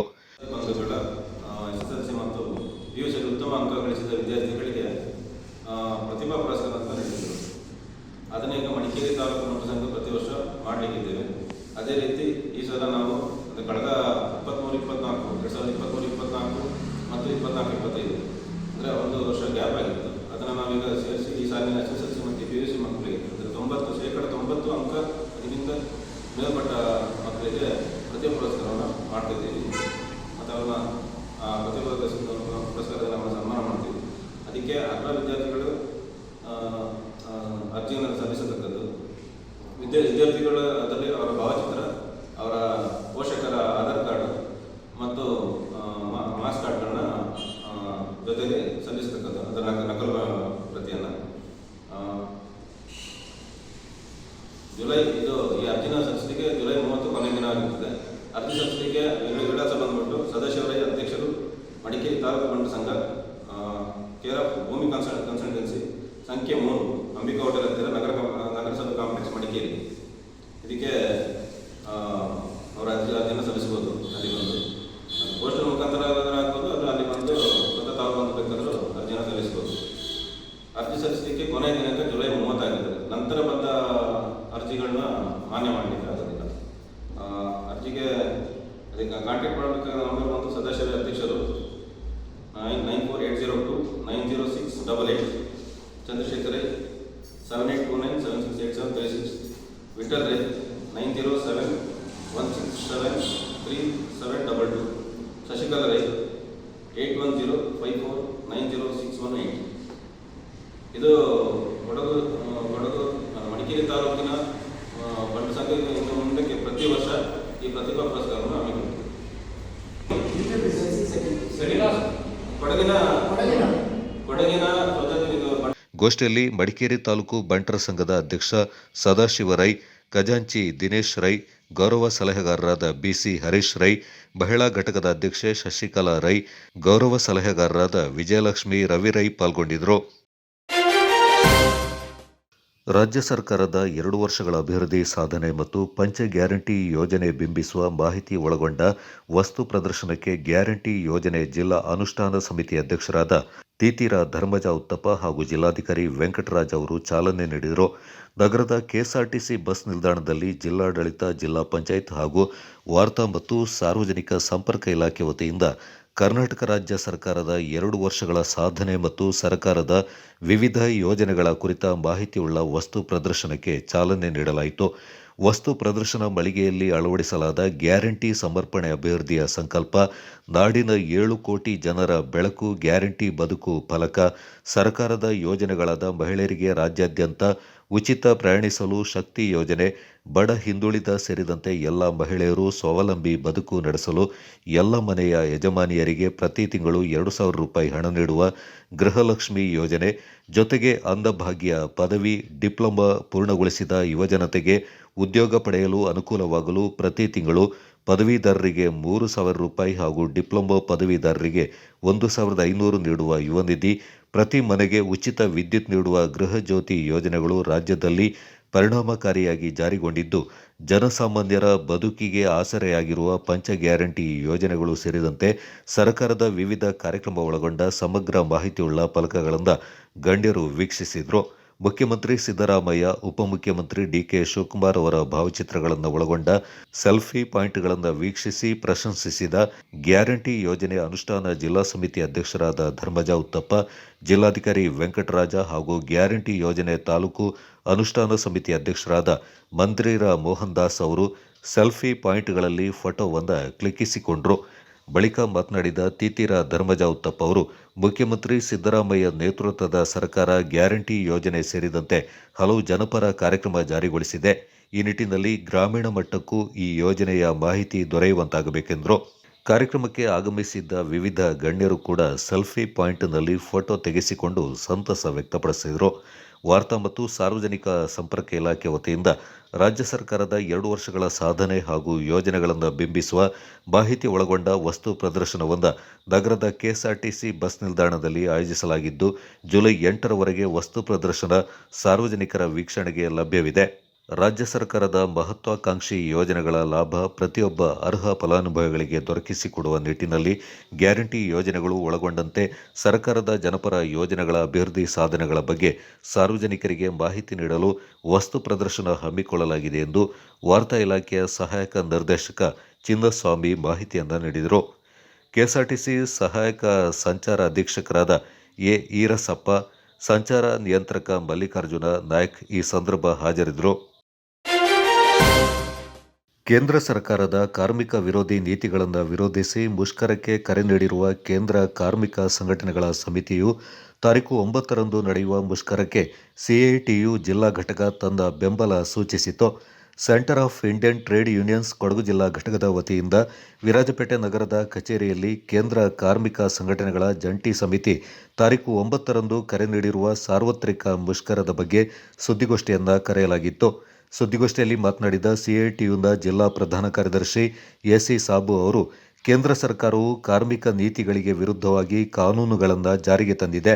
ತಾರೀಖು 9ರಂದು ನಡೆಯುವ ಸಾರ್ವತ್ರಿಕ ಮುಷ್ಕರಕ್ಕೆ ತಮ್ಮ ಬೆಂಬಲವಿದ್ದು ಸುಮಾರು 11 ಕಾರ್ಮಿಕ ಸಂಘಟನೆಗಳು ಬೆಂಬಲವನ್ನು ವ್ಯಕ್ತಪಡಿಸ್ತಾ ಇದೆ. ಬೆಲೆ ಏರಿಕೆಯಿಂದಾಗಿ ಕಾರ್ಮಿಕರ ಬದುಕು ಶೋಚನೀಯ ಸ್ಥಿತಿ ತಲುಪಿದೆ. ಸುಮಾರು 70 ವರ್ಷಗಳಿಂದ ಕಾರ್ಮಿಕರಿಗೆ ನಿಗದಿಗೊಳಿಸಿರುವ ದುಡಿಮೆಯ ಸಮಯ 8 ಗಂಟೆ. ಆದರೆ ಕೇಂದ್ರ ಸರ್ಕಾರವು 8 ಗಂಟೆಗೆ ಬದಲಾಗಿ 12 ಗಂಟೆ ದುಡಿಯುವಂತೆ ಕಾನೂನನ್ನು ಜಾರಿಗೆ ತಂದಿದೆ. ಇದರಿಂದ ದೇಶದಲ್ಲಿ ಕೆಲವು ರಾಜ್ಯಗಳು ಕಾನೂನು ಜಾರಿಗೆ ತಂದಿದೆ. ಕಾರ್ಮಿಕರ ಶ್ರೇಯಸ್ಸು ಕಾಣುವ ಬದಲು ಕಾರ್ಪೊರೇಟ್ ಸಂಸ್ಥೆಗಳಿಗೆ ಲಾಭ ತರುವಂತಿದೆ. ದುಡಿಮೆಯ ಹಣವು ಅಭಿವೃದ್ಧಿ ಹೆಸರಲ್ಲಿ ಕಾರ್ಪೊರೇಟ್ ಸಂಸ್ಥೆಯ ಮಡಿಲಿಗೆ ಸೇರ್ತಾ ಇದೆ ಎಂದು ಆರೋಪಿಸಿದರು.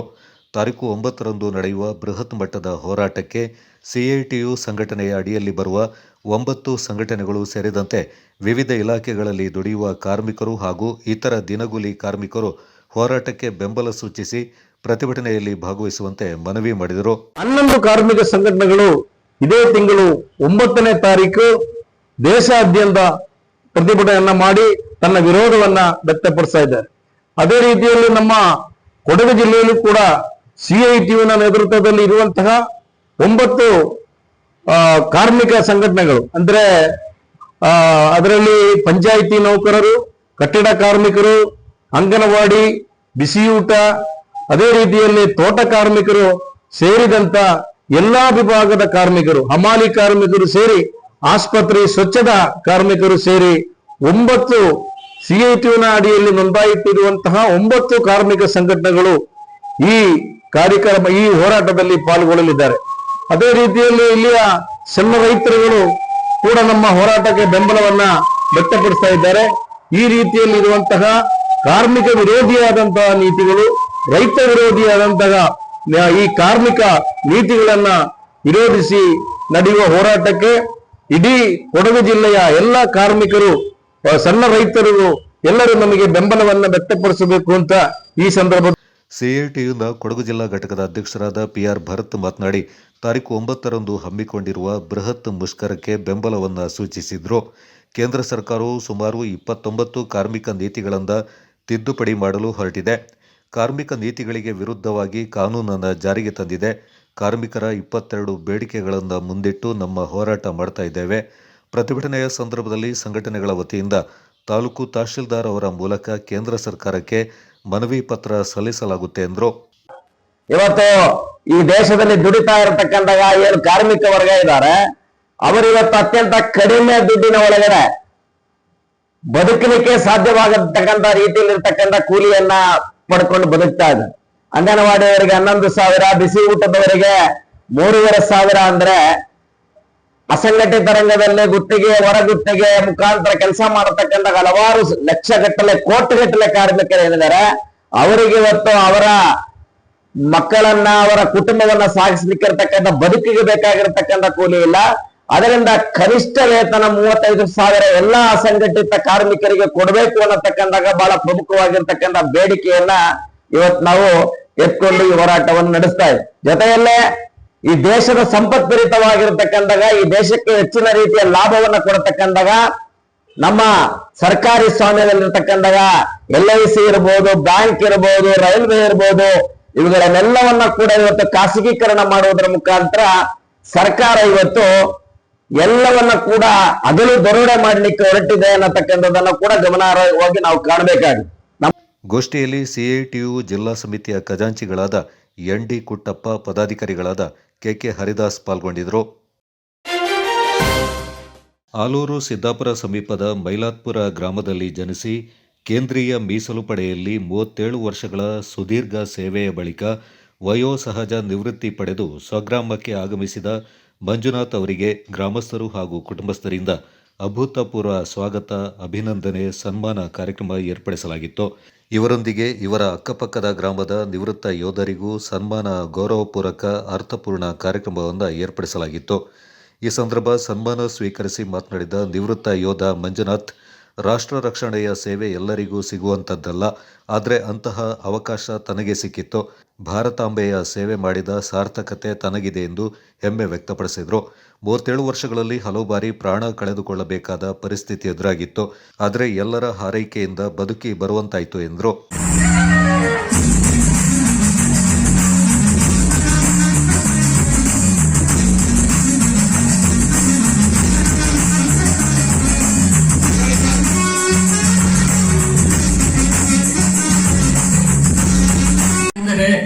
ಒಬ್ಬ ಸೈನಿಕನು ತನ್ನ ಜೀವನದ ಮುಕ್ಕಾಲು ಭಾಗವನ್ನು ದೇಶ ಸೇವೆಗಾಗಿ ದೇಶದ ನಾನಾ ಭಾಗಗಳಲ್ಲಿ ತಿರುಗಾಡಿ ದೇಶ ಸೇವೆ ಮಾಡಿ ತನ್ನ ಜೀವನದ ಮುಕ್ಕಾಲು ಭಾಗವನ್ನು ಅಲ್ಲೇ ಕಳೆದು ಪರಿವಾರದ ಜೊತೆಗೆ ಸುಖ ದುಃಖಗಳೆಲ್ಲವನ್ನು ಮರೆತು ದೇಶಕ್ಕಾಗಿ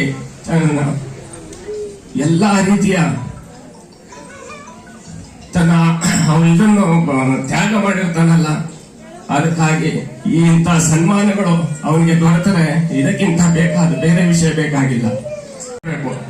CRPF ನ 40 ಯೋಧರು ಉಗ್ರವಾದಿಗಳ ಬಾಂಬ್ನ ದಾಳಿಯಿಂದ ಹತರಾಗಿದ್ದರು. ಅದೇ ಜನವರಿ 14ರಂದು ನಾನು ಕೂಡ ರಜೆಯಿಂದ ಕಾಶ್ಮೀರಕ್ಕೆ ತೆರಳಬೇಕಾಗಿತ್ತು. ಅದೃಷ್ಟವಶಾತ್ ಟ್ರಾನ್ಸಿಸ್ಟ್ ಕ್ಯಾಂಪಿನಿಂದ ನಾನು ವಿಮಾನದಲ್ಲಿ ಹೋಗಬೇಕಾಯಿತು. ನನಗೆ ಹೇಳಿದ್ರು, ನಿನಗೆ ಕಾನ್ವಾಯ್ನಲ್ಲಿ ಹೋಗಲು ಇಲ್ಲ, ನಿನ್ನ ಹೆಸರಿಲ್ಲ, ನೀವೆಲ್ಲ ಬೈಯರ್ನಲ್ಲಿ ಹೋಗಿ ಅಂತ ನಮಗೆ ಆದೇಶ ಆಯಿತು. ಅಕಸ್ಮಾತ್ ಏನಾದರೂ ಕಾನ್ವಾಯ್ನಲ್ಲಿ ನಾನು ಬಂದಿದ್ದರೆ ಆ ಕಾನ್ವಾಯ್ನಲ್ಲಿ ಪುಲ್ವಾಮಾ ದಾಳಿಯಲ್ಲಿ ನಾನು ಸೇರಬೇಕಾಗಿರ್ತಿತ್ತು. ಅದೃಷ್ಟವಶಾತ್ ನಾವು ವಿಮಾನದಲ್ಲಿ ಬಂದಿದ್ದರಿಂದ ಆ ಘಟನೆಗಳಿಂದ ನಾನು ತಪೋಕ್ಷೇತ್ರ ಮನೆಹಳ್ಳಿ ಮಠದ ಮಹಾಂತ ಶಿವಲಿಂಗ ಸ್ವಾಮೀಜಿಯವರು ಮಾತನಾಡಿ, ಈ ದೇಶದ ಸೈನಿಕರು ರಕ್ಷಣೆಯಲ್ಲಿ ನಿಂತಿದ್ದರಿಂದಲೇ ನಾವು ಹೆಮ್ಮೆಯಿಂದ ಬದುಕಲು ಸಾಧ್ಯವಾಗಿದೆ. ಆದ್ದರಿಂದ ನಾವು ಸೈನಿಕರನ್ನ ಗೌರವ ಭಾವನೆಯಿಂದ ಕಾಣಬೇಕು ಎಂದರು.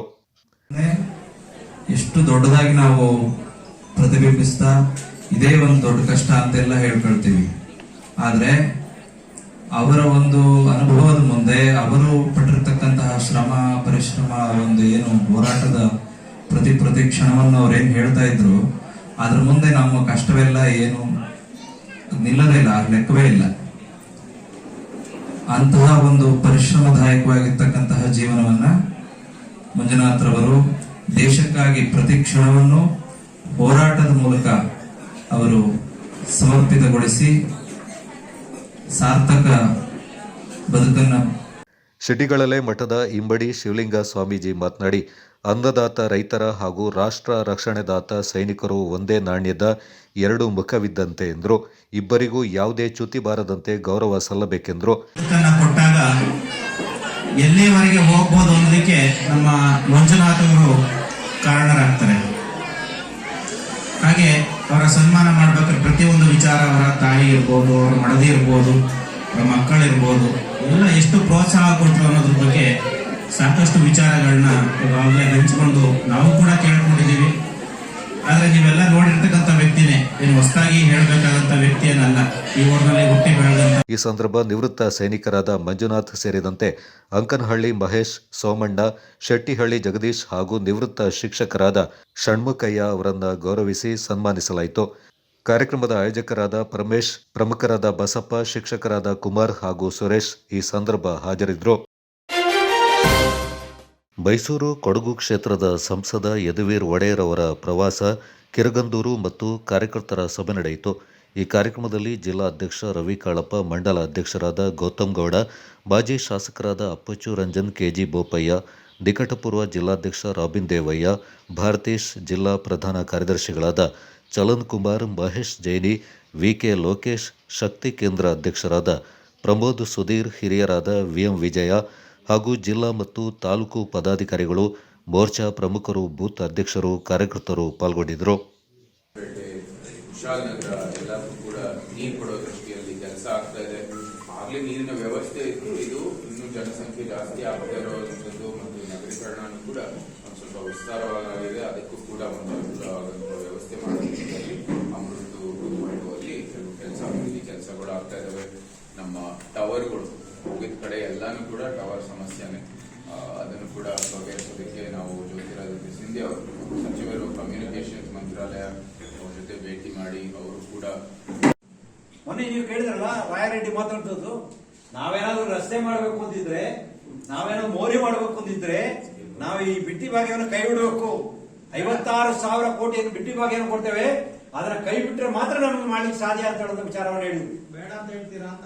ಬೇಡ ಅಂತ ಹೇಳ್ತೀರಾ ಅಂತ. ರಾಜೀವ್ ಖಾರ್ಗೆ ಅವರು ನಮ್ಮ ಪಾರ್ಟಿಯಲ್ಲಿ ಇದ್ದವರು ಅವ್ರು ಹೇಳ್ತಾ ಇದ್ರು, ನಾನು ರಾಜೀನಾಮೆ ಕೊಡ್ಬೇಕಾಗ್ತದೆ, ಯಾವುದೇ ಹಣ ಬರ್ತಾರೆ, ಯಾವುದೇ ಡೆವಲಪ್ಮೆಂಟ್ ಮಾಡ್ತಿಲ್ಲ, ಒಂದು ಚರಂಡಿನೂ ಕೂಡ ನನಗೆ ಮಾಡಕ್ಕಾಗ್ತಿಲ್ಲ ಅಂತ. ಹಾಗಿರ್ಬೇಕಾದ್ರೆ ಈ ಸರ್ಕಾರದ ಚಿಂತನೆ ನಾವು ನೋಡ್ಬೇಕಾಗ್ತದೆ. ಈ ಬಿಟ್ಟಿ ಭಾಗದಿಂದಾಗಿ ಇವರು ಈ ಸರ್ಕಾರ ಏನೋ ಮೋಸ ಮಾಡಿ ಬರುವಂತ ವ್ಯವಸ್ಥೆ ಮಾಡಿ ಇವತ್ತು ಜನರಿಗೆ ಮೋಸ ಮಾಡುವಂತ ಕೆಲಸ ಮಾಡಿದರೆ ಯಾವುದೇ ಡೆವಲಪ್ಮೆಂಟ್ ಅನ್ನು ಈ ಸರ್ಕಾರದಲ್ಲಿ ನಾವು ಕಾಣಲಿಕ್ಕೆ ಸಾಧ್ಯ ಇಲ್ಲ. ಹಾಗಾಗಿ ನಾವು ನಮ್ಮ ಸರ್ಕಾರದಿಂದ ನಾವು ಮಡಿಕೇರಿಯಲ್ಲಿ ಮೆಡಿಕಲ್ ಕಾಲೇಜ್ ತಂದಿಲ್ವಾ, 300 ಕೋಟಿ ರೂಪಾಯಿ ಕೊಟ್ಟಿಲ್ವಾ, ಇವ್ರು ತಂದ್ರ? ಇವರು 47 ವರ್ಷಗಳ ಕಾಲ ಇವರ ಸರ್ಕಾರ ಇತ್ತಲ್ಲ, ಕಾಂಗ್ರೆಸ್ ಸರ್ಕಾರ ಕರ್ನಾಟಕದಲ್ಲಿ, ಯಾಕೆ ತರಲಿಲ್ಲ ಮೆಡಿಕಲ್ ಕಾಲೇಜು? ಅದರ ಜೊತೆಗೆ ಇಂಜಿನಿಯರಿಂಗ್ ಕಾಲೇಜ್ ತಂದಿಲ್ವಾ ನಾವು? ಅದರ ಜೊತೆಗೆ ಈಗ ನಮ್ಮ ಸರ್ಕಾರ ಹೋಗೋದಕ್ಕಿಂತ ಮುಂಚೆ ಯೂನಿವರ್ಸಿಟಿ ತಂದವು, ಅದನ್ನು ಮುಚ್ಚಲಿಕ್ಕೆ ಕೊಟ್ಟರಲ್ಲ ಇವರು. ಯಾವುದೇ ದೇಶ, ಯಾವುದೇ ರಾಜ್ಯ ಯಾರಾದರೂ ವಿದ್ಯಾವಂತರಾಗಿ ಈ ದೇಶ ಮುಂದಕ್ಕೆ ಬರಬೇಕು ಅಂತಂದ್ರೆ ವಿದ್ಯೆಗೆ ಒತ್ತು ಕೊಡುವಂತ ಕೆಲಸವನ್ನು ಮಾಡಬೇಕಾಗ್ತದೆ. ಅದಕ್ಕೂ ಕೋತ ಹಾಕುವಂತ ಕೆಲಸವನ್ನು ಮಾಡ್ತಾರಲ್ಲ ಇವರು.